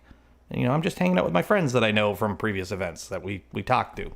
So it's kind of like, just if you're gonna be at one of these events and you're gonna skirt the rules, kind of okay. Setting up and selling prints, okay, cool. Don't try and fake being part of something. That's not cool. Like that. This kind of move, this is a dick move. When your friend's a creator and he's like, hey, come hang out with me. Let's go over in this room. You can come in with me. That's different. This is no. This is bad. And for those that don't know Bantam, there's some history there. It's kind of like you see the behavior and you're like, that's kind of not unexpected. If I'm thinking right. Because it's Bantam that was founded by the guy who started up MakerBot and sold it out, if I remember correctly. That I believe that's the story there. It was the guy who basically sold out MakerBot, who founded Bantam, if I remember correctly. There's like a whole movie made about him or something, or a documentary. So yeah, yeah.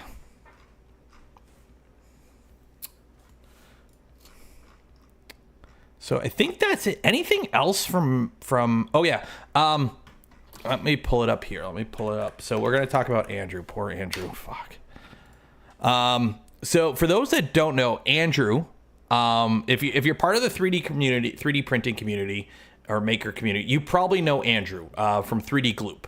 On the way back from OpenSauce, he had a pulmonary embolism on, I believe, just after getting on the plane, which I believe that's like when you have like a blood clot that gets into your heart or into the veins near your heart. So it happens on flights a lot because like you're not moving, you're sitting in a plane and the pressure change. And then as you get off the plane, like the blood clot gets free and it makes its way to your heart and you have like a heart attack essentially. Brie Pettis, that's the name. So yeah, he had a pulmonary embolism, rushed to the ER. It sounds like it was pretty bad, but he's awake now. I pretty much as soon as this went public, I called him. He can't really talk right now, so texted him, left him a message and like wished him all the best and whatever, like, if you need anything. So unfortunately, I'm not speaking on behalf of the company, but if you ordered something from Gloop, there may be a slight delay. It really sucks. Andrew's a great guy. If you're part of the 3D community, you probably know Andrew already. You've probably seen him at an event at the Gloop booth or whatever, or just walking around. He's always at these events, hanging out and whatnot. So if you have a way, wish him all the best. Wish him all the best. He's on the upside of this, luckily. Like the worst part is over and he's on the recovery phase. But it's still gonna be weeks and months of doctor's visits and blood thinners and all that stuff. Shit sucks. So wish him all the best. And hopefully he recovers quickly because someone's got to make the Gloop. So yeah, that I found out about that last night. That kind of killed a bunch of the vibe from the weekend. Yeah, is what it is. That's life. We're only meat who thinks they're smart. So it is what it is. So yeah, was there anything else from OpenSauce you guys want to know or talk about or want my input on or anything? Because the next thing is going to be MRRF. Because MRRF I'm leaving tomorrow, probably around this time. Clots are no joke. Yeah, clots are bad. Take care of yourself. Go buy. That's not. I keep hitting the wrong button. I keep expecting to zoom in. I don't have the zoom in button on the computer. Am I sick? No, I'm not sick. My voice is just gone. Steve got the coof. Most unexpected projects. The thing is, like, I watch a lot of maker YouTube and whatnot. There were a few things. It's hard to say. There was a bunch of stuff, like some people had like a 2005 Toyota Sienna that they had completely modded out with like a whole tool shop in it. Like, it was cool. Looking back, I probably should have did a video on it, but it was like, I just wandered into them. We talk about the whole thing, and then when it's done, it's like, I'm not going to ask you to do it again, but on camera kind of thing. I'm really bad for that at these events, where I'll wander around and I'll just start talking with somebody and they'll explain everything, go over everything. And it's like, I probably should have recorded that. But there's like other people that are going to talk now, like that want to talk to you because I've just been talking to you for 10 minutes. So I'm not going to say, go do it all again on camera this time. Because I think the interactions work best the first time. Because, you get my legit reaction for these. So it's I think this was a good year, like a good event to learn how to cover bigger events. Because that's the one thing I think I'm like, it's hard to judge my own content, but I think I'm pretty okay when it comes to these like at event coverage videos. I get good they don't do the best on my channel. I fully understand that, but I get good comments on them. So, and the updoot ratio is pretty good. So it's like a quality thing. I don't know. I need a camera operator. You don't like my camera? You don't like my. The problem is with the camera operator is now I need a second person to come with me to all these events, or a third party that meets me on site that I fully trust, that's always with me, ready to go at a moment's notice, who records things the way I want it to be recorded. That's why I do the handheld, because it's literally the camera is in my pocket. And I go, oh, you want to do a video? Okay, pull my camera out, put the battery on. Here's your mic. Here's my mic. On. Let's go. Record a video. Literally that much time to set up. So that's why I do it all myself. It's just because just the way I operate. Get one of those Robo Furbies that holds the camera for you. I would throw that out of the plane on the way there. Those things scare me. I don't like them. Yeah. You run a competition. So speaking of competition, MRRF is this weekend. I'm bringing printers to give away as long as I can get through the border with them and they don't care, which they didn't care last year. I'm going to have a Saval SV08 to give away, some Cheaties to give away, Saval SV06 and SV06 Max to give away, and any other printer I could fit in my car, essentially. I'm not giving away any of the Vorons or any of the pre-built ones that I've built. I don't give away any printers that I have built. Just for they're my babies. I built them. But the random commercial printers that, YouTubers do a video on and give away, I've got plenty of those. So we're going to be giving away printers at MRRF. I don't have a booth there. There's no Voron booth or anything. I got to figure out how to do that, or if I'm just going to do it out of the back of my car. We'll figure something out. Still waiting on your SV08. Yeah, they got to replace all the power supplies on them, because of the thing, plus, actually getting the machines actually quality control under control. Put it this way, I am as far as I'm aware, the fourth YouTuber to give away their SV08.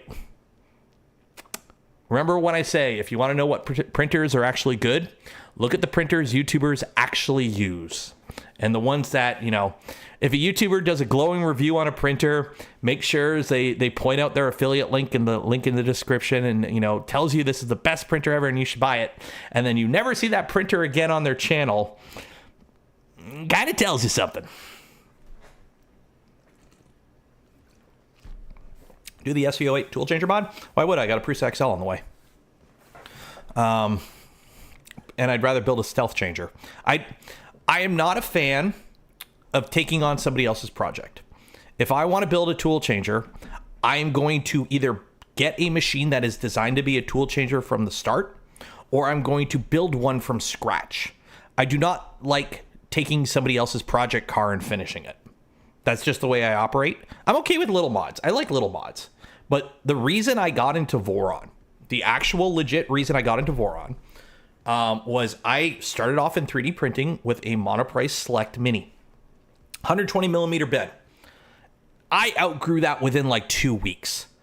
And the first thing I started looking into was, how do I make this printer bigger? And there were all these mods to take this janky little printer and turn it into like a bigger printer, longer bed mods, bigger Z mods. Because making a printer bigger, especially a cantilever printer, isn't harder.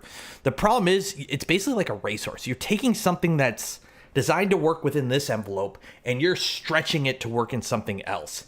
And you're just bolting stuff on it. And yes, it can kind of work in certain regards, but the solution will always be kind of kludgy versus either getting an off-the-shelf solution, a printer that is already set up for the configuration you want, or going with a purpose-built solution. So something like the Voron Stealth Changer, where it is designed kind of from the ground up.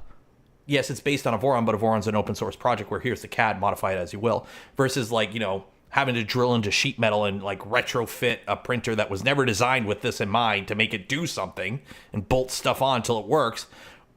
Or you just build the thing that's designed to do it right from the start with way more adaptability, way more compatibility, and probably a lot less random bugs around the way.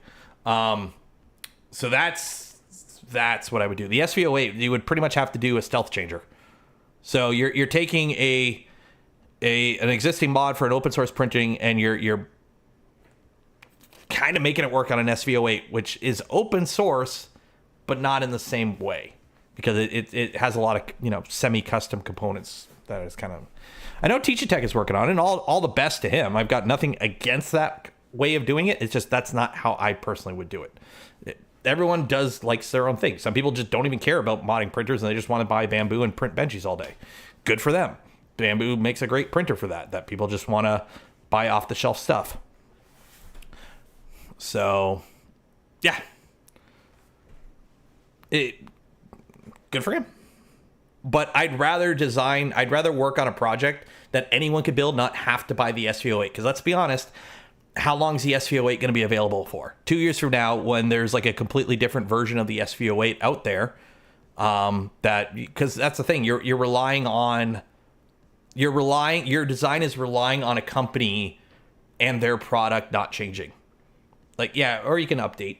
You can, if they put out a new version, but different extrusions, different design constraints, different belt pathing, wire routing, different frame material choices, different extrusion design choices.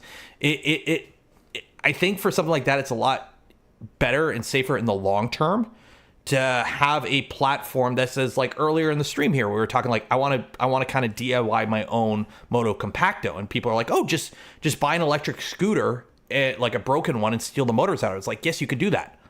But the problem is, if you want to follow along, you have to find that same broken scooter and steal the motors out of it. I'd rather design around components that anyone can kind of get anywhere. And that way it's like, oh, I want to build this too. Okay, so I buy this motor, I buy this, and I slap it together. Not, oh, shoot, I have to buy the thing that this company it only works on the original revision. Or they stop making that product. Because let's be honest, a lot of Asian market 3D printing companies, 6 months after the printer comes out, they just move on to something else and they stop supporting it. So it is what it is. USB, yeah, the SV08 I believe is a USB tool headboard. So SV04 already. Is that the IDEX? If so, yes, I have one, and it's Garbo. And if I bring it with me, if I still have it, I can't remember if I gave it away at MRRF last year or not. But I have an IDEX downstairs I'll give away. But that's just me. That's just me. Other people aren't like that. They have no problem buying an SV08 and modding it. And guess what? Teaching Tech's doing a build series on making it into a tool changer. Cool. Go for it. Go for it. It is what it is. Yeah, I think I have the SV04 or the 2. I can't remember. They sent me one and I was like, it's kind of okay. I don't like the video I did on it because one of like the first review videos I ever did. And I was like, it's okay. And people were like, mine's horrible. Why are you saying it's okay? I'm like, well, I didn't have any major issues with it. But I was like, okay, maybe. So that's one of the reasons I don't do reviews anymore. But yeah. So yeah, MRRF is this weekend. I'm going. I was going to bring some cosplay stuff. I was going to try and get the Helldiver armor done in time for it. It's not, so I'm not going to bring it. I don't have a booth or anything like that. I was going to bring... It's too bloody hot for cosplay stuff. I was going to bring the Mando. It's too freaking hot. I'm not wearing that around. So I'm just going to show up with a trunk full of printers and figure out how to get them away. Simple as that. Zombie, if you have a booth there, I may, camp out at your booth and use it as a base to give away printers or something. We'll figure something out. Bring the helmet. I'll bring the helmet. I'll bring the helmets. I'll bring the Mando and the Helldiver helmet. Put it that way. I'll keep them in the car. They're ABS, so I don't have to worry about them melting.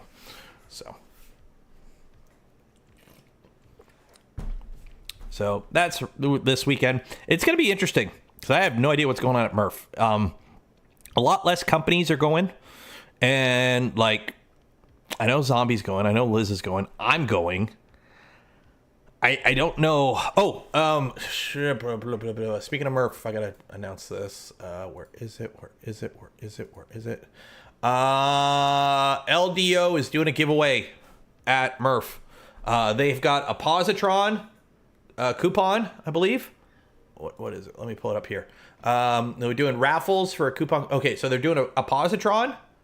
2 Leviathan boards, an Orbiter V3, a Revo with tool board, and it's something SO3. What's SO3? Anyways, the LDO booth. Jason's not going to be there, but there are going to be people from LDO there. They're going to be giving away stuff. So if you're going to MRRF, there, I think I'm doing the draw for them. So yeah. The War on Leviathan. Well, that name kind of works with the Kraken. Nautical themed. I mean, we designed our own board at one point that was called Taco Raven.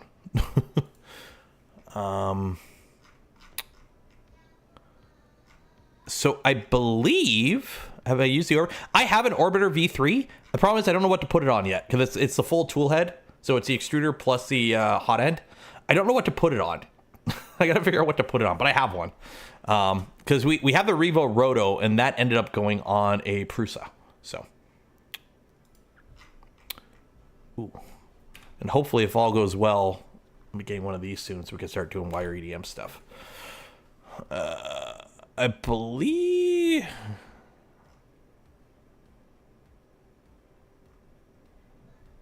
Yeah. When you're getting called out by Electro Boom. Like that. And get ratioed. Get ratioed. Get ratioed. Do they even have a booth there? Or do they just sneak the machine in?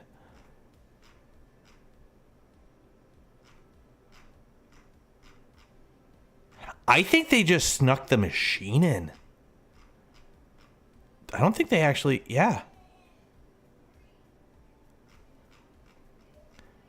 I don't think they had a booth there. I don't remember having it. This is going to bug me now. Because that's a scummy move. That's a scummy move. If I could kind of get it if they just had like a regular booth. Like if they just had like a generic exhibitor booth and they just kind of moved their setup closer.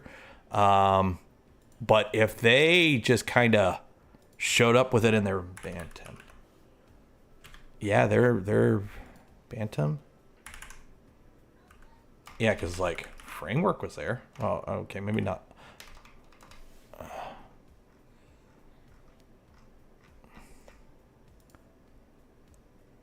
There's CNC. RC. Cosplay. CNC. Machining. Manufacturing. Sheriff was there. Actually, I wanted to do a video of these guys, but I just didn't get around to it. Yeah, I think they just straight up snuck in. If they straight up snuck in, that is scummy. That is... I was never a huge fan of Bantam. I want to publish that. Yeah, if they snuck in, that is scummy. That is scummy. If they just snuck in to set up their booth, like they just brought in that and set it up there. So the problem is there's a ton of telephone game going on. So for all we know, they asked one random person with a staff badge and they're like, who and what? Bantam Tools. They sell, I'm not going to bring up their website right now. No promotion for misdeeds. They sell like small desktop. The guy who founded or was part of, I don't know if he founded MakerBot or was like one of the big investors of MakerBot, sold him out and then went and founded Bantam. And basically sells overpriced little desktop CNCs and a plotter. But they kind of like didn't pay for an exhibitor booth or anything, or didn't sponsor anything, and then just kind of rolled in and set up a plotter selling pictures or something. So it's just... That's scummy.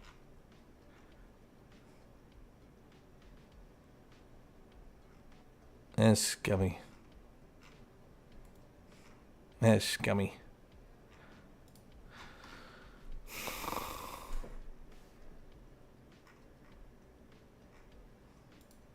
That's...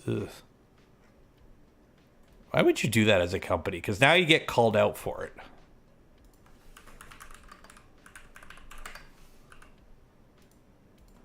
I got called. Yeah, that's the thing. Like, that's the thing you got to be careful of as a company, right? Like, if you're a company, you always have to, like, worry about is what we do, if we get negative press for that, is that, you know, worse than, is that going to negate any advantage we get from doing this? So by setting up this little booth here, they're like, oh, we get the creators, we got all their pictures here, because they were just downloading like their profile picture off whatever website and printing their, like, plotting their picture and giving it to them and going, hey, look at these creators loving our thing. And now you're getting called out by the event host, the founder of the event. That's, was it worth it? Was it worth it?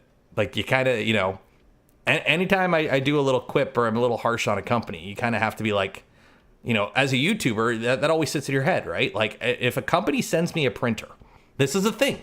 I don't get paid for any reviews. I don't do any paid reviews. If a company sends me a printer and I featured it on a live stream, they are not paying me at all. I don't even do sponsored unboxings. I don't like that. Okay. Now, if you want to pay me to use your thing as part of a project, sure, whatever. But if you want to like pay me to unbox your printer, I don't do that. You could send me your printer for free. Just send the printer and I'll unbox it and I'll give my honest opinion. But the thing is like, let's be honest, there are companies that won't talk to me because I've been a little too critical. Simple as that. As a creator, you always have to do that. You have to constantly think. It's constantly sitting there. If it's like, if I say bad things about this, they may not talk to me in the future. And I have companies that won't talk to me because I've said bad things about their product. So that's something I always have to worry about. I'm not a multi-million-dollar company with employees that have to get paid and fed and whatnot. So when I do that rationale, it's like, you know what? That's not really my thing. I can live without, a couple companies sending me a printer to do a video on every now and then. Not like, hey, let's, do bad stuff at an event and get called out on it, and now people won't buy our stuff. Anyways, Smurf in December. As long I've got Smurf blocked out. As long as I can get a sponsor for it, I'm going. So bad publicity is still publicity. The problem is somebody who's like part of the maker community being like, I'm part of the maker community. I need a little desktop CNC. Why would I buy from the company that does scummy shit at the events that I go to?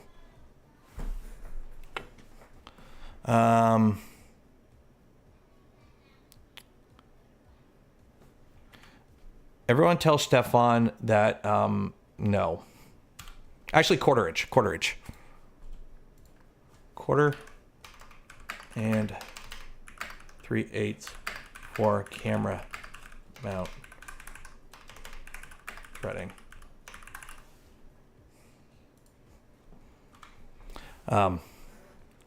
Lock picking lure isn't like by Master Lock. Yeah, it is what it is.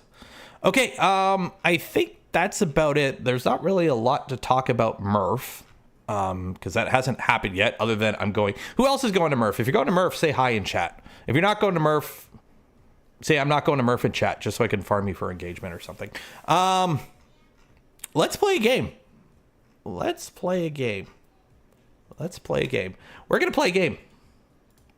So let's play a game now. This is something I've been wanting to do for a bit now.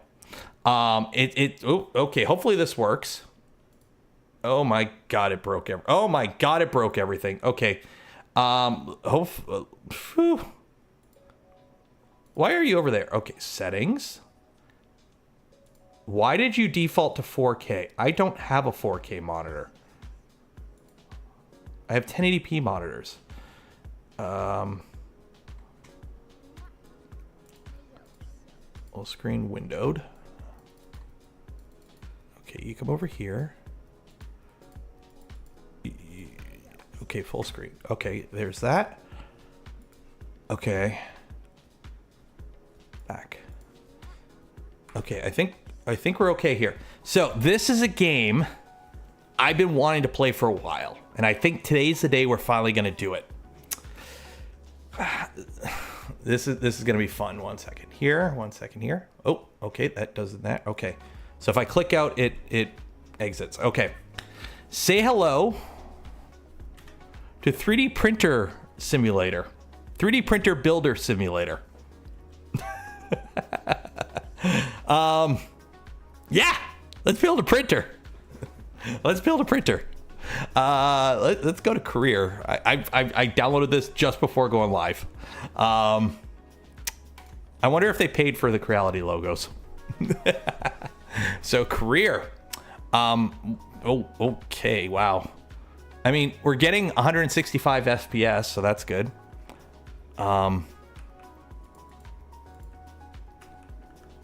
By platform. Oh, no printers found. Okay. Email, orders, store.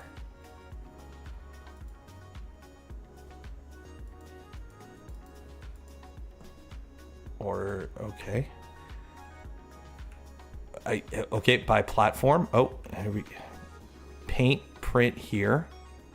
There's my hexagon, my Allen keys, my screwdriver, my wrench. I don't know. Can we build a Voron? As far as I'm aware, they've never reached out to the Voron team. Press E to place box for packaging. Okay. buy rotors. What is a rotor? Where do we even? I have no idea what's going on. Can I crouch? Can I jump? No. Okay, I just move around. So I think I gotta go. Okay, okay. Go there. Okay, store. So there's filament.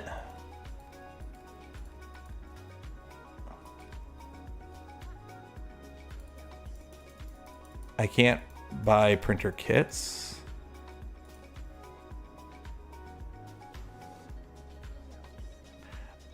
I think I have to buy all of this. Okay, so buy platform, motherboard, rotor, spool holder. Okay, so I think I have to buy all this. Buy, continue, buy, continue, buy, continue.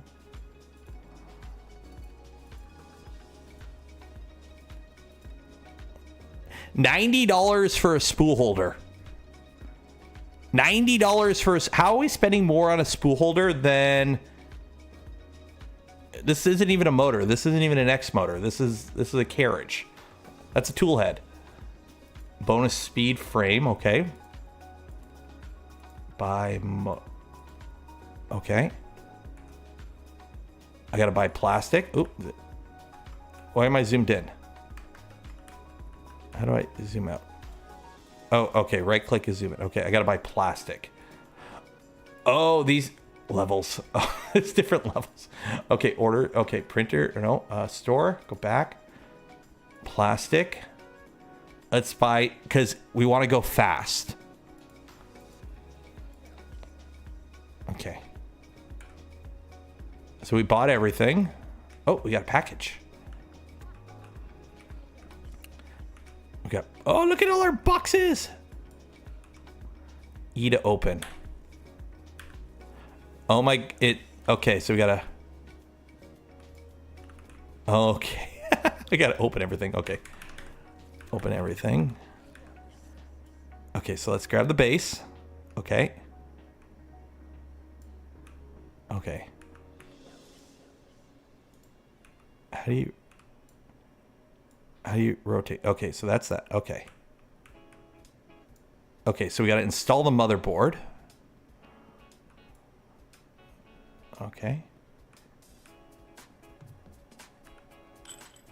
Okay, and use the screwdriver. Okay.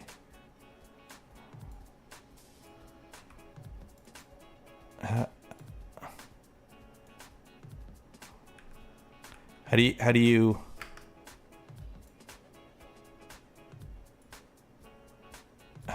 do you screw in the screwdriver? Rotate. Oh, okay. What is this? Oh, click and hold. Take. Okay.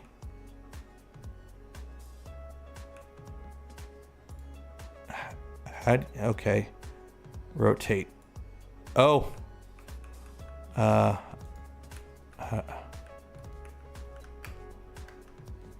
do you rotate again? Let's rotate again. How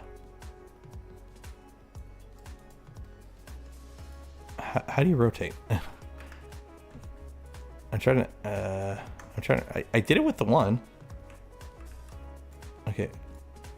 Okay, so E and W rotate it. Settings. Controls. Move forward, backwards, left, right, drag, zoom. Rotate, drop is Q. Rotate, pick up is E. That's it. Okay. So I need the screwdriver. Screwdriver. I can't rotate. Yeah, the bamboo users can finally learn how to use a printer. How do you screw in?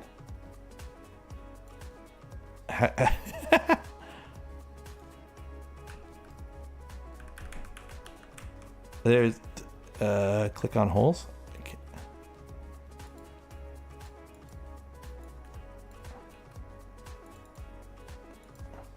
Thing is, you have to like hold on to that. So like I'm holding left click. No, is it how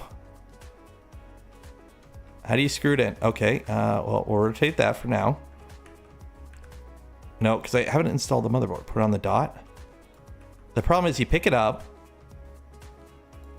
and it just, you can't rotate it. Can I rotate the other tools?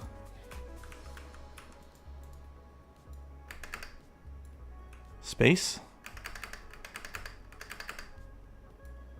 How does this work? How does this work? No, because you need a screwdriver. But how do I rotate the screwdriver? I'm holding Q. E and Q don't rotate. It doesn't rotate the screwdriver, but it rotates this. Where's the other screwdriver? It's right there. They're the same screwdriver though. Settings. Controls. So I got WASD, drag, zoom, rotate, drop, rotate, pick up. Oh.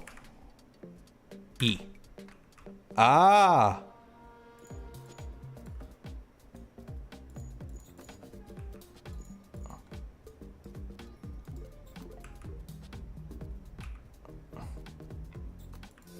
Where'd I put it?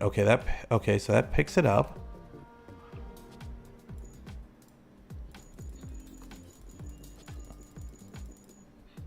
I'm twisting.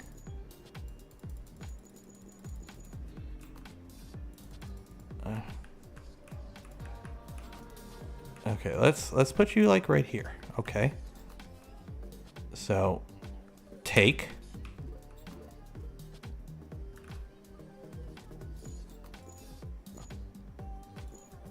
Oh, okay. Ah, okay. There we go. And I dropped it. Okay. Oh my god. Okay, so that is that. Install cover. Where's the cover? Platform cover. Haha. Okay. Pick that up.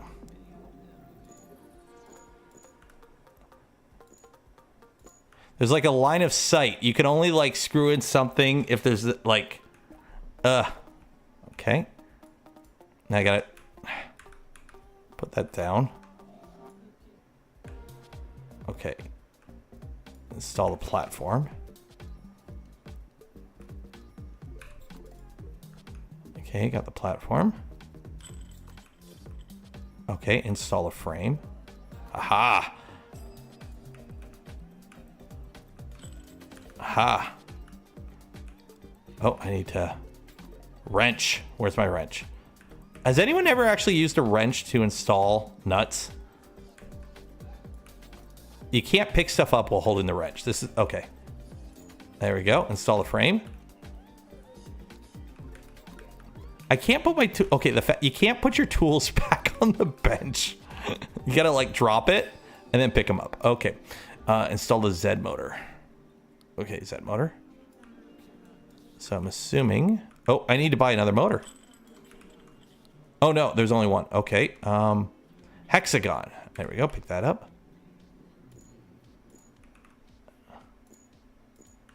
And then drop my tool on the ground. Install the Z motor.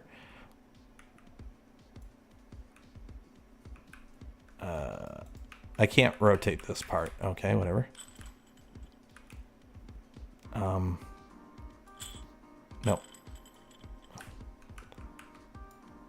Ah. There's no way to like pivot.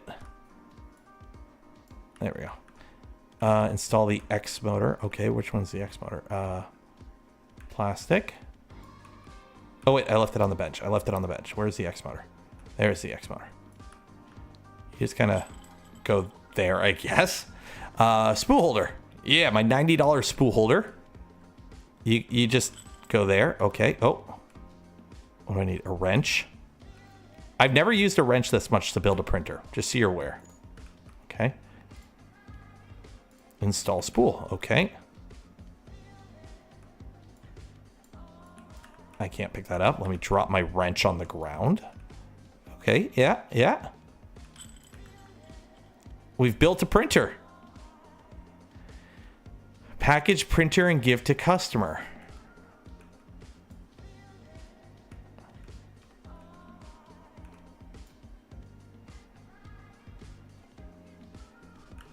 Okay. Place printer on table. Okay. Package printer. How do I box packaging? Maybe I go back to the computer. Accept email. Email. Good afternoon. I need a magnet figure for a scientific study. Deadline 1 hour. Payout $28. Plastic amount 20 is painted. False. Requirements cheap. Accept. Create.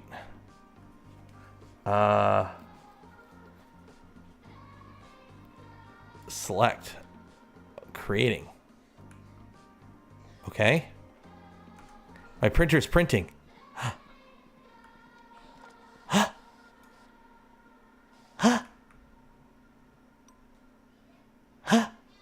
Okay. And we take our magnet. We put it in the box. And we take that, put it in the box. Okay. And give to customer. Here you go. How do I give it to the customer? How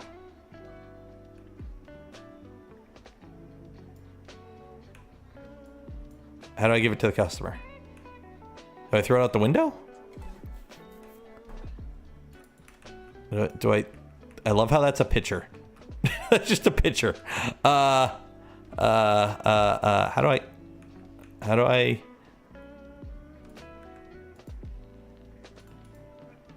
email printers? I got one printer.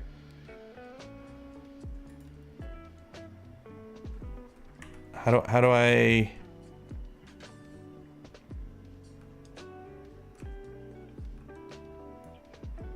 place E to place? Oh, okay, that's box. Oh, here's what customer. Hello, can I get my package? Here you go. I made $25. I'm rich. They just show up at my house. Okay. Is that an Easter egg? Is that tile an Easter egg? Okay. Pick up my wrench. Okay. So now I'm hello, I want to print work for Tau Valentis. Can you make me an owl? Sure. Create.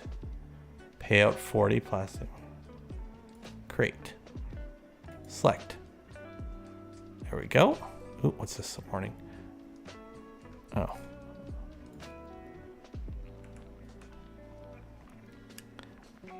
It's doing the printing stuff.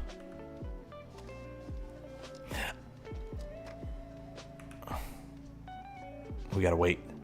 So realistic, I know. Do prints fail? Come on. Okay, we got that. Put in the box. Okay, so now I can get another order while we wait for the customer. Yeah, tomato model for creating a prototype. Okay, where's the big money? Where's the big money? Here we go. Oh my god. Where are you? Go away. Ni hao. I would like to order a number 2 model for my project. Cool. Anything else painted? Oh, can I get a quail for my cosplay? Yes. Create. Select. Okay. So we need to wait for the person to show up so I can give them their package. So we'll just leave that by the door. And that's printing. It's kind of weird that you just kind of... Oh, the game froze for a second. Hello. Take your printer. There you go. There you go. Okay, so we take this. Nope, finish. Are you done? Quail. Give me a box, and then we put that there, and then we go to the next one. Okay, so there we go. We got this. We got this. We got this. That. Okay. Email. This is gonna be. Oh, where's the other big money? Big money. Big money. Oh, here we go. 47. $42 and don't gotta paint it. Cool. Create. Can I make a wolf figure? Yes. Select. Can I buy more printers? I need more printers. Store. Can I printer kits? Use printers. Ooh. Unknown. Unknown. Okay, we're gonna buy a random printer. Okay. We bought a random printer, so now we can do 2 at a time. What do we get here? Oh no. Hi. Oh, take your package. Did I break it? Oh shoot. I gotta put the cover back on. It came broken. Cover plate. Screwdriver. Aha. There we go. Okay. Oh, it's missing a gantry. It's missing a gantry. It's missing a gantry. Is it missing a motor? The fact that I can't like... Okay, so what do I gotta buy? I gotta buy a gantry and a tool head. Buy, store. Details. I need let's buy that. And a new tool head. I think that's it. Oh, and we gotta buy filament. Printer, no. Store. Filament. Let's buy blue.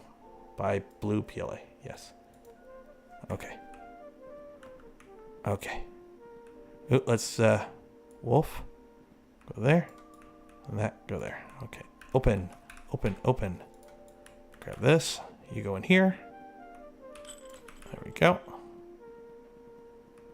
You come with me. There you go. And then we put some filament on this guy. There we go. And then we put that on the bench. There we go. So now we got 2 printers. There we go. So we're waiting on him to get their package. Let's print something out. Orders. Okay. Emails. Okay. Tomato prototype. Yeah, sure. Painted. True. Okay. So this got to be painted. This one. Create. We're going to print you on here. And what else needs to be painted? What else needs to be painted? Emails. Oh, somebody's here. Somebody's here. This got to be painted too. Where's create? Create. Select. Okay. Printed tomato. Okay, here's your order. Get out of here. I think I got to paint this. Paint. Paint, print here. How do I... Oh, okay, that's painted. In the box.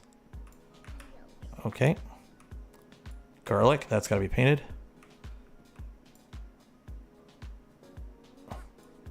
Okay. And there we go. So now we got 2 boxes. Okay, cool. Cool, cool, cool. Yeah, got to paint the tomato red. Okay, emails. Okay, so what's next? Painted true, and this is a mushroom model. Let's do for the big stuff. Let's do any more. Where's... Ooh, here we go. I want to make a zebra. Yes. Can I get rid of these like ones I already did created? You're going to print on the better printer. Rotor is getting low.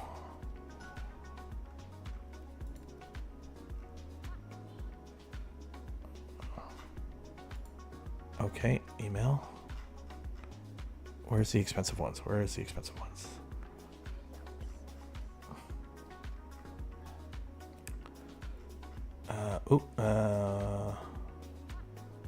We'll go with the burger. Is this painted? Yes, that's painted. Create. Not enough plastic. Oh no, I gotta buy plastic. Store. Buy.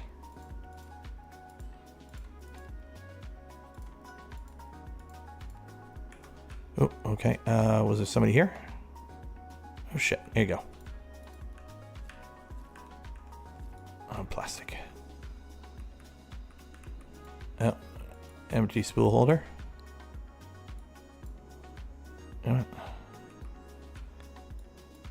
Yeah, I want to put the new plastic in. Do I have to go over here? Take that out. Look at that. That's what you get for an $80 or $90 spool holder. There we go. Are you still printing? Okay. Oh, here you go. Here's your package. There we go. Put some PLA over here so we don't run out. There we go. Put all the pla there. There we go. Okay. That's still printing. I can't remember if we have to paint that. Orders, emails. Where's my orders? Go back. Which one's being done? Which one's active? Which one is creating? This doesn't have to be painted. Okay. Hope the right package. I don't know. I got paid. A shield. Yeah, sure. That doesn't need to be painted.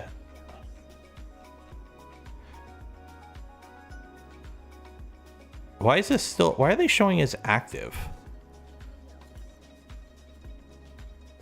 Like, close? Am I giving the wrong orders to the wrong people?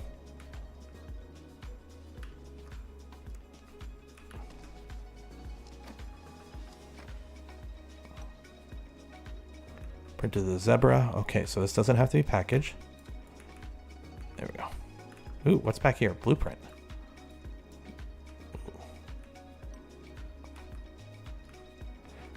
Print girl 3D cube red. Order packaging T1000. Remove the boxes. Okay. Oh, is this done? There we go. Did I need to paint the hamburger? Orders. Did I need to paint the hamburger? Where's the hamburger? Painted true. Okay, yeah, I do need to paint the hamburger. Is this what it's like really owning a 3D printing farm? Those that do printing farms, is this what it's like? I don't know about you, but it feels like we should be making more money here. My tools are all over the ground. Okay, you're out of... Oh, yeah. Why can't I grab this plastic? Whatever. You can stay there for now, whatever. Who cares as long as I pay you? I mean, this is like running a print farm, right? Okay, we're just going to go down the list now. The fact that none of these are in order, like, I gotta... How do I delete these? Create that. Oh, okay, select. Create that. Select. Like, why are they staying active? I thought I... Hurry up with my order. I already... What? Mushroom and shield. Okay, do I gotta print any? Mushroom and shield. Okay, get rid of that. Shield not printed or painted. Where's the mushroom? Mushroom painted. Okay, so shield not painted. Not painted. Oh, I package ID. Yeah, sure. There you go. Whatever. I'm assuming people come in order. Paint the mushroom. Paint the mushroom. You can go in the garbage. I don't even know what this bin is. You need to sell. There you go. Okay, mushroom. In the box. And you go there. I'm assuming stuff comes in order? I don't know. Hit decline on them. What? Oh, just hit decline? Okay. So let's clear out all these. Or decline. So these are all done orders. Okay, emails. Accept, create. Like that one. I would like a low cost draft painted. Okay, so we got a painted draft. And paint these. So paint both of these. Okay. What do we got here? Store. Printers. Printer kits? Is there a Voron? No. They're just kits. Okay. Oh, printed giraffe. Okay, where's my giraffe? Paint the giraffe. Thoughts on the Micron machine drama? What Micron machine drama? Are you talking about Strange Parts video on it? Oh. Okay, I guess you didn't want your package.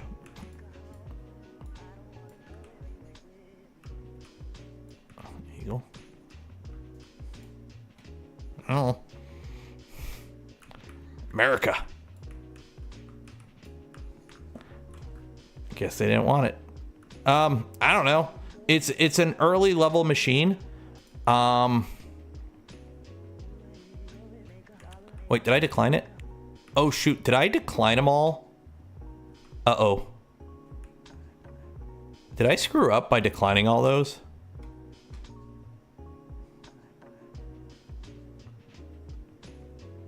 I think I declined the orders that were still in progress. Uh-oh. Uh-oh. Oh well. I think we kind of figured out what the gameplay loop is already. I think this is the whole gameplay loop, I think.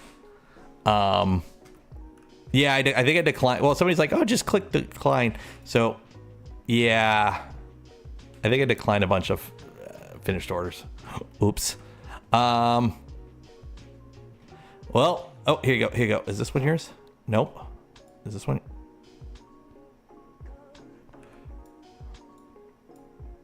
Okay.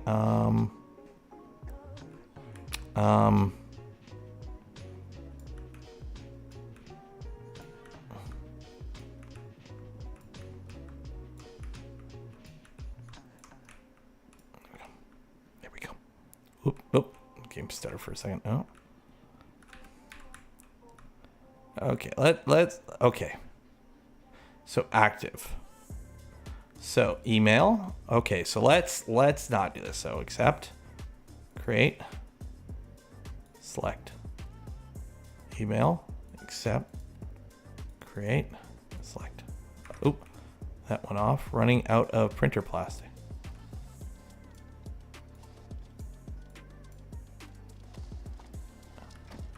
You can't. Oh, hi. Is this one yours? I'm confused. Printed the drum. Okay, well, we printed the drum. Okay. Paint the drum. And put this in the box. Okay. So now, there we go. We printed the cup. We paint the cup. And we put that in.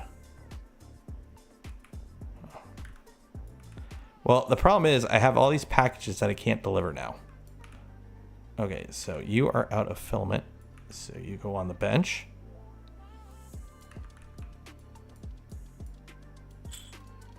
Oh, come on. Get rid of that. Ooh, I made $10. There we go. Oh, no, you stay on there. You go back over here. Okay. Okay. So those are printed. Okay, so this decline. There we go. Okay, so now we wait. Hello. Okay, so paint that. Create. We'll do this printer. Select. Email. Create. That's So the one on the crappy printer is unpainted. Run out of plastic. Oh, here you go. Nope. There you go. Nope. Here you go. Nope. There you go. Nope. There you go. Okay, whatever. Paint the star. It's getting confusing. I think I broke the game. This is 3D printer simulator. I don't think I print that. Okay. Like they're just creating. Okay. Email. Paint this. Cool. Create. Select. That needs a new rotor. Okay. Select. Store. Parts. Rotor. Okay. Rotor. Bye. Who calls them rotors? They're motors. Oh, you got a package. If you go to give them the wrong package, do they just leave? What's going on here?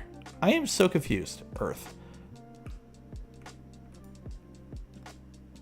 So if somebody shows up and I go, oh, shoot, I have the wrong order, they just leave. And there's no way to tell which... Oh, they have the number on it. Oh, they have the number on it. I just realized that. They have the ID number. I'm an idiot. Okay, can I rotate that? Okay. So this is going to be all the misfit ones. These are all the random misfit ones. Okay. Did I need to paint that one? I don't know. This one needs a new rotor though, I think. Yeah.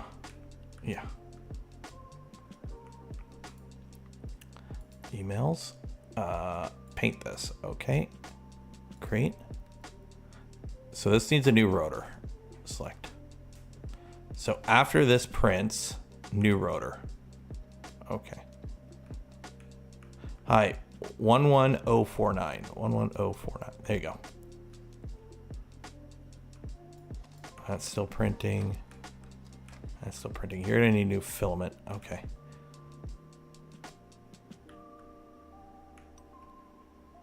Printed a trophy. Okay, so this gets painted. And that goes in the box, and then you go by the door. And you come over here because you need a new rotor or a new motor. Okay, so I gotta remove. Is it a screwdriver? Oh, hexagon. Hexagon. No.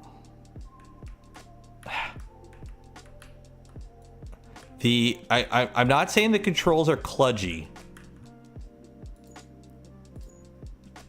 but the controls are kludgy. Okay, this is a garbage motor. Where's a good motor? New motor. No, new motor. There we go. Okay, pick up my Allen key. Okay, okay. Yeah. And put my printer back. Okay, this rose. Okay, 1 second. 1 second. Okay, what are you here for? 61183. 61183. 61183. Here you go. Okay, you need new filament.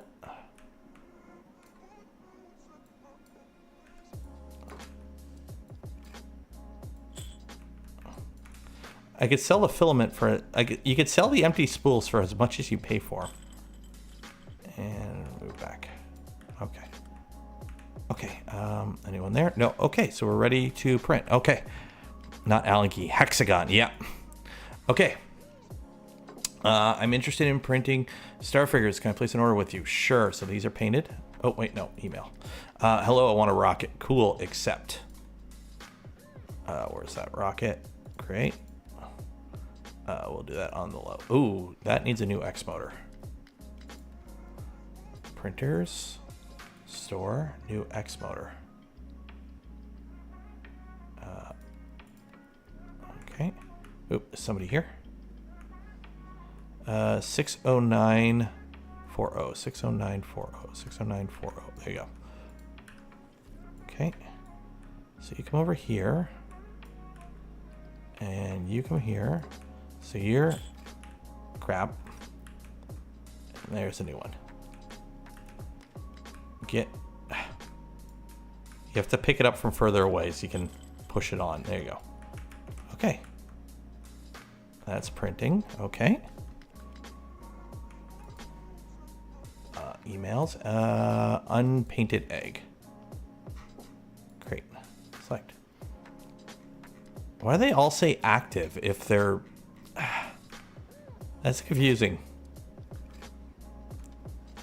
Do I need to print that? Do I need to paint the... Oh, here you are. What is it? 31682. Here you go. I printed a rocket. Do I need to paint it? I don't know. I'm painting it.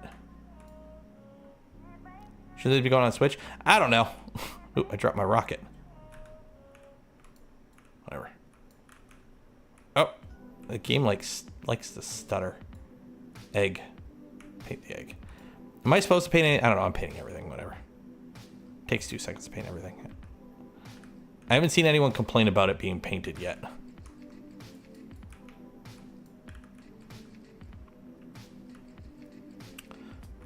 Okay. Email. Guten Tag. Okay, where is the big ones? Where's the big ones? Where's the money at? It's all the same now. We're starting to get repeats. Okay, you want a clock print? Okay. Create. On. You need a new X motor. Did I just buy a new X motor? Great. No? Okay. What's going on? That one. Okay, so this needs a new X motor. I think. Orders, emails, printers. Okay. That needs a new Z motor. Oh my god, everything's falling apart.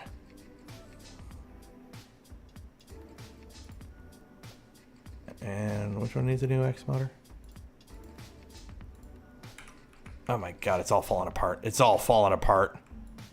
Clock. What do you want? What do you want? What do you want? 83354. Okay, get in your box. 83354. 83354. Right here. Here you go. Get out of here. Z motor. Ugh. And X motor. Okay. So the problem is I can't see what these need until they're on the bench. So let's stop for a second and fix some stuff because there's no time limit. We're not operating under any time. Okay. So old printer needs a new Z motor. Okay. So old printer. So we need to remove the X motor and the Z motor. You're garbage. Grab a new X motor. Put the Z motor back on. You're good to go.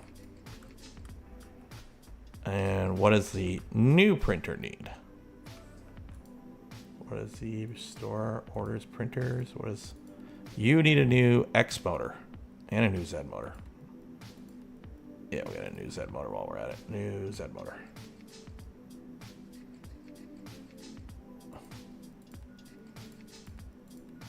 And I'm out of money.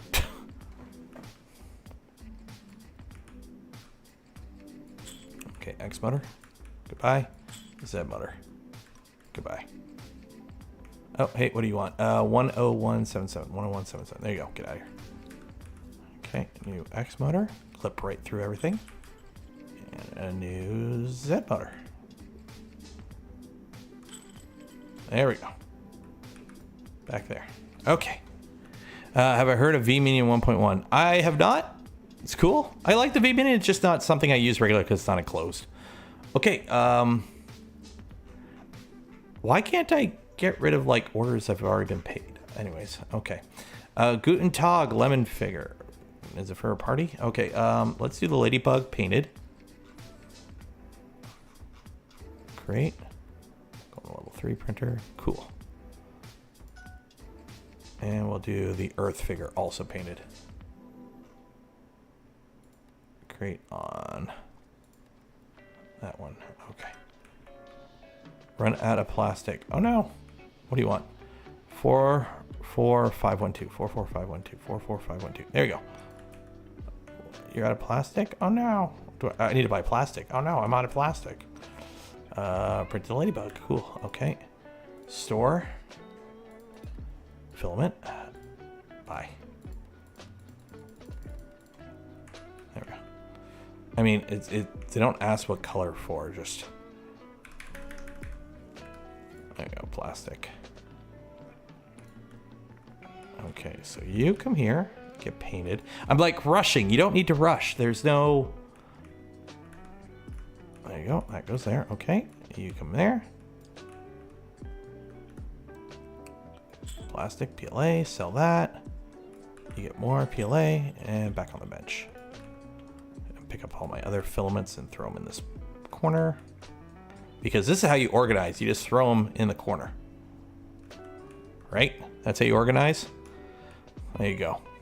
The more you rush, the more money you make. Yeah, but it's not like there's like a rent. It's not like there's any downtime. It's like, oh no. It just... Paint the earth.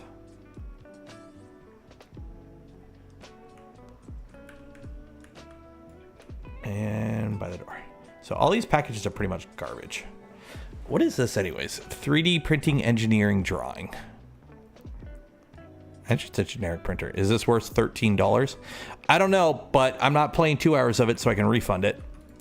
I think this is pretty much the whole game. Because if you look in the store, it just... I think you just rebuild the same printer over and over again. They're all Crealities. Printer kits. That's just a level 5 kit. So all these printers are... There's really no...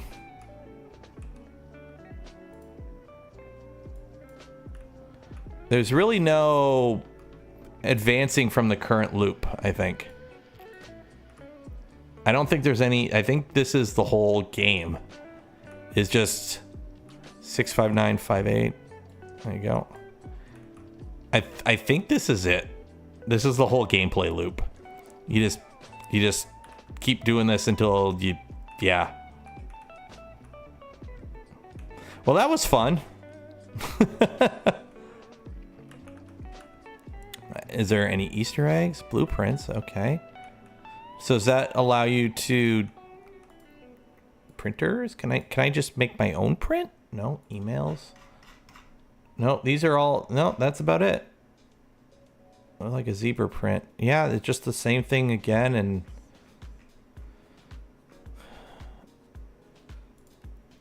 yeah, that's about it. Yeah, just running around and okay. Well, that was fun. That's 3D printer builder, 3D printing engineer, drawing. I don't know. That's this game. Here, you want your order? 32322. 2322. There you go.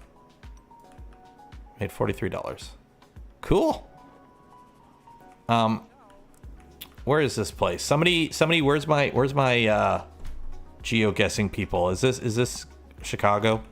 Where are we at?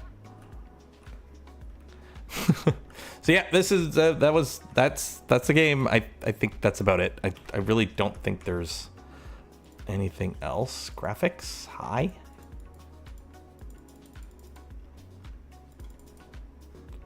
Sound about by Midnight Games. 3D Printmaster offers a realistic, in-depth simulation of the exciting world of 3D printing. Start by assembling your first 3D printer from various parts using tools like wrenches, hexagons, and screws. Only one of these is a tool. The wrench is a tool, a hexagon is a shape, and a screw is a fastener. Only one of these is a tool. Follow us at Midnight Games, 3D printer simulator at Midnight Games.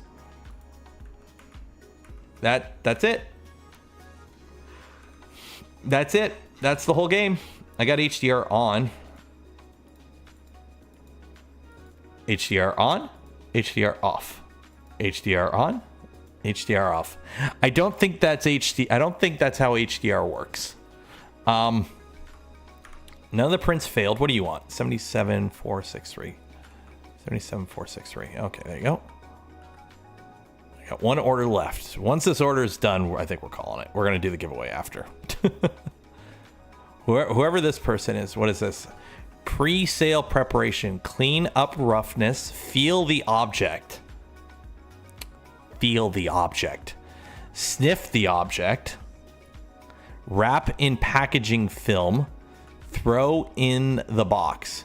And do not forget, as usual, to specify the recipient's address.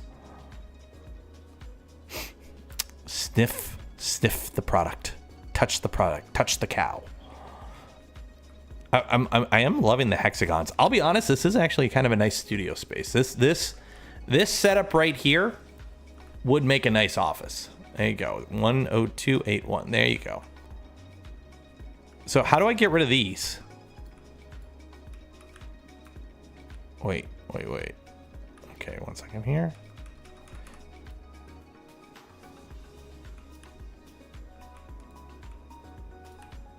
There we go.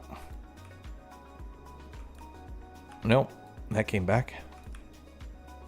Okay, so if you throw them on the other side of the wall, they don't come back. Okay. There we go. There we go.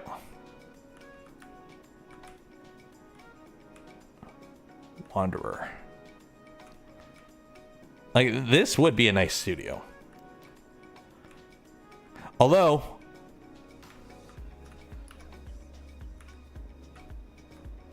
it's a little buggy.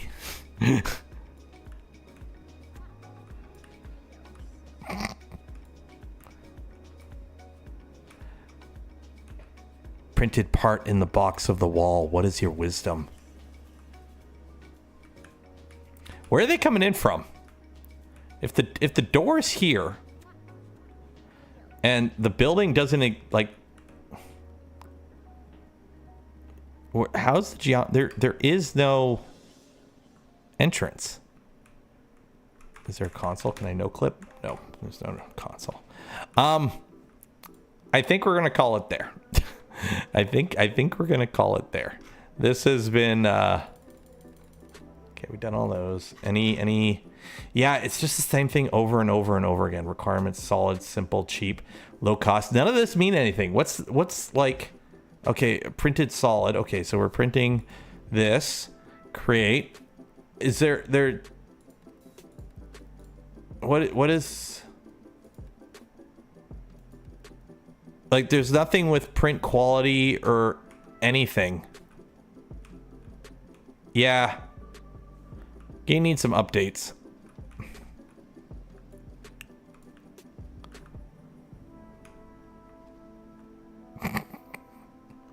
Okay, yeah, we're gonna call it there. We're gonna call it there. Yeah, we're gonna call it there. This was a 3D printer simulator. Unlike the title, unlike the about, this isn't very realistic. Let's be honest. This is a I'm not gonna say cash grab. I could see this gameplay loop actually being kind of exciting, if there was some sort of time crunch. I could see it being some kind of exciting if you had to, like, you know, every hour there's rent or something, or power bills or something, or print fails. Like, the prints haven't failed. There's no settings to adjust. You basically just click a few buttons in the right order and move to the right area at the right time and give the right box to the right person. There's never been, yeah, nobody's asked for anything in Flex yet. Yeah, I'm not gonna say it's a cash grab game, but it definitely nowhere. This is like an alpha. So we're gonna call it there. Let's just one last thing. Menu. Creative. What's creative? Okay. So what is creative? No printers. Oh, we got $1 million. So orders. Let's buy the best used printer. And let's go to printer kits. Buy the level 5 kit. Let's see what the best of the best of the best are.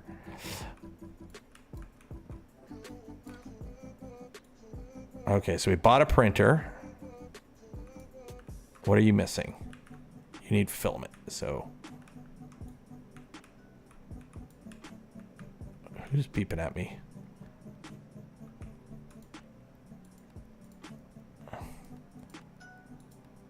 Plastic, buy. So is that pretty much it? Is, yeah, it's this. Is it just the same printer over? What do you need? Do you need? Oh, you need a cover. Really? I gotta buy a cover. Make me buy a cover. Parts. Is there even a cover? There is no cover. Never buy that. I'll just shove the cover on, whatever. So we need to find the cover for that. You're crappy. You go over there. Main board. Oh, here's the cover. I found the cover. Yeah, so that's all it is just...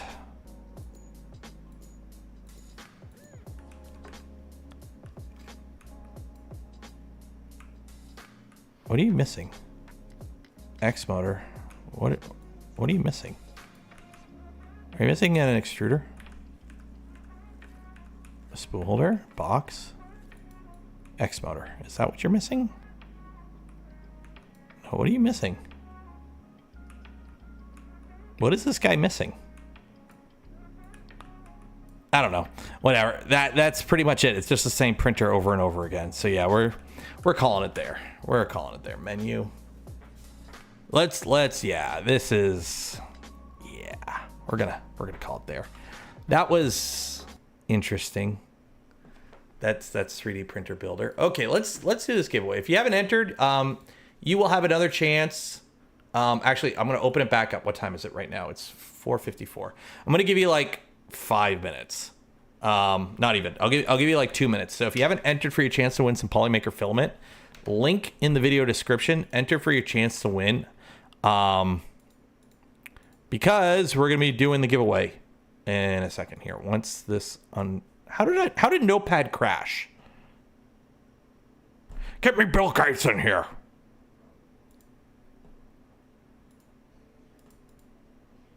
What's this? Delete that, delete that, delete that, delete that. Don't save. Okay. Okay. There we go. Okay. So we're going to be doing the giveaway in a minute here. Let me just make sure that Marbles is installed on this computer. Do I have Marbles? Marbles on Steam. No, I don't. Let me install Marbles. Install Marbles. We're going to do Marbles. You got Marbles? Cheap bill. Yeah, I got a feeling there's like one company that makes all all these games. I don't know if they are branded with Creality, like if they have an arrangement with Creality to use the name, but it's kind of like Creality on it. So you have until the game or Marbles is installed, and then we're going to do the giveaway. So if you haven't entered yet, link in the description. And also, while you're down there, if you want to help support the channel, the content I create, and the things I do, don't forget to check out some of the links in the description. Affiliate links don't cost you anything extra, go a long way in supporting the channel. And if you also want to help support the channel, the content I create, and the things I do, consider becoming a channel member, Patreon supporter. Gifting memberships to others is another good way, or just direct donations, because it keeps the lights on and allows me to do the things I do and create the content I create, because I cannot do it without your continued support from viewers like you. Thank you.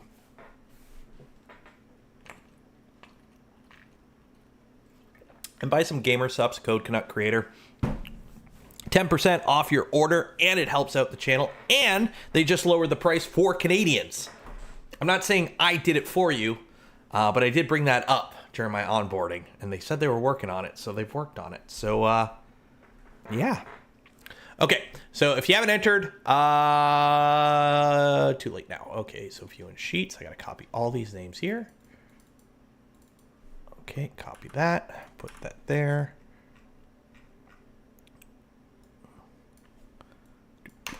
File save as names dot. Is it CSV? CSV.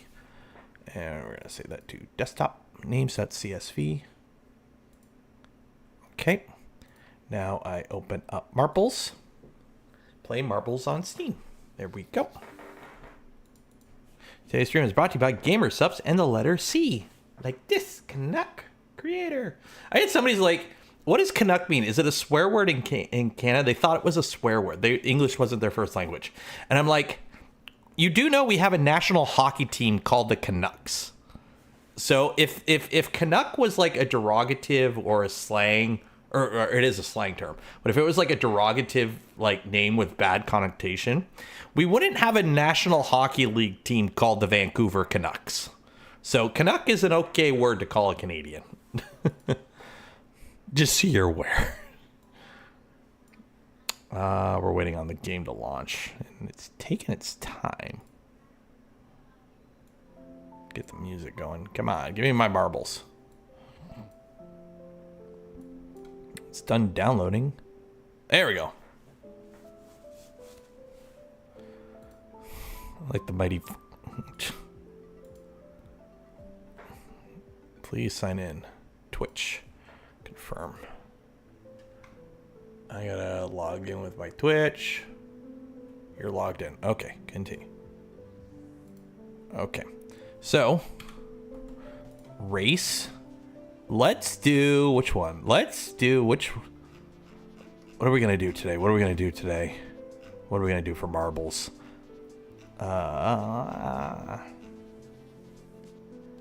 This one looks cool. The Raging Pin. The Raging Pin. Okay, so we're gonna use custom names, add names, open, desktop, names.csv, $2.99, finish, okay, bots, $2.99, play. So the winner gets the spool of filament. Simple as that. I think it's a race. I don't know if it's a race or closest to the bottom. because some of them are erased and some are like closest to the middle. But good luck to... Who is that? Ooh, did I lose you? Okay. Good luck to Ergi. Congratulations to Ergi. And also good luck to 2DS Farmy. I believe in you. I believe in you. Don't let me down. Otherwise, see me may win.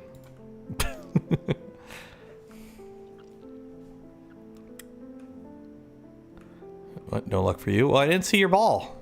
Who's in lead? Cinnamon. Oh, it's going to change a lot here. Cinnamon. How do you pronounce that? Cinnamon GTA. Ooh. Oh, this. Oh, jeez. Oh, you made it through that pretty quickly. Oh, wow. Okay. What do we got here? What do we got here? What do we got here? Oh, you stop rolling. No, you gotta. The thing is, you gotta keep rolling. Oh, Vig is gone. Oh, some people are dying.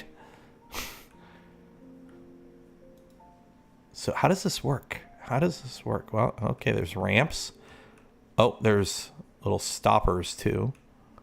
Oh, and they're random. Oh, there you go. You died. Johan. Oh, Raxo. Come on, Raxo. Come on, Raxo. It's all on you. I believe it. No, you're going the wrong way, Raxo. Katomi. Come on, Katomi. Oh, no. Magilla. Go Magilla. Oh, you might win. I don't know how this works. No, you didn't win. How does this work? I don't know how this works. Somebody's going to win at some point. Oh, do you get launched up? Is that how it works? How does this work? How does this work? Oh, you get launched. Oh, shoot. It keeps going. Where's this go? Oh, shoot. Here's the ending. Oh, Lewis. Lewis G. Lewis G won. Ah. Remember, if he spammed exclamation mark, I go zoom zoom. It makes you go faster. But I was supposed to say that before. That way I can bait you for engagement. So congratulations, Lewis G. You have won yourself a spool of filament from Polymaker. You will get an email from me after the stream ends with information on how to collect your filament from Polymaker. So congratulations, Lewis.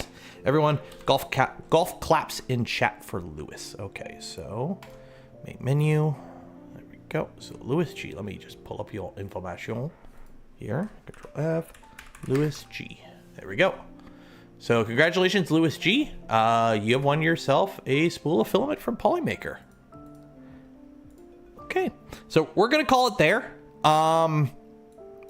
Don't expect a stream tomorrow. I'm not traveling till the afternoon, but there is a chance, depending on how early I get everything set up and whatnot. We'll see. I've got a bunch of stuff. I've got appointments and whatnot going on tomorrow morning, but I may do like a Fallout stream on the Twitch channel, but that's about it. I'm gonna try and edit a video from OPENSAUCE for this weekend, so you'll have something on Saturday. And I will try and do a stream from Midwest Rep Fest, but it's gonna be very internet dependent because the Wi-Fi there is very hit and miss. Same with like cell phone coverage. So I think we're gonna call it there. I hope you enjoyed the stream. This was just a little random, stream because it's been a while. Coming back next week, we have a Pantheon HS3 to unbox. So that's waiting for me in the garage right now. And we will OG Fallout. No, New Vegas. We're doing New Vegas on the Twitch channel. Yeah. So we're gonna call it there. Shout out to Polymaker for the spool of filament we gave away this stream and every stream. Links for them and more in the video description. Also, for those that donate to the channel, gifted memberships to others, or became members of the channel yourself, I thank you, and I'd not be able to do the things I do, create the content I create without your continued support. You make it all possible. So yeah, that's about it, I think. Regular streams will be back on Tuesday. And yeah, things are going good. Lots of plans for the channel. We got projects. If anyone has any recommendations, I'm putting a call out here. If anyone has any recommendations for a hub motor kit, so like, you know, the wheels that have the motor built into it, so you don't need like a drivetrain, so like an electric scooter type wheel, that's about 8 inches diameter, as narrow as possible. Because I want to DIY a Motocompacto as a project on the channel. So we'll see. Hey, come here, buddy. Say goodbye. Goodbye. Come over here. Say goodbye. Goodbye. Goodbye. Goodbye. Goodbye. See you next week. Goodbye. Goodbye. See you next week. Yeah.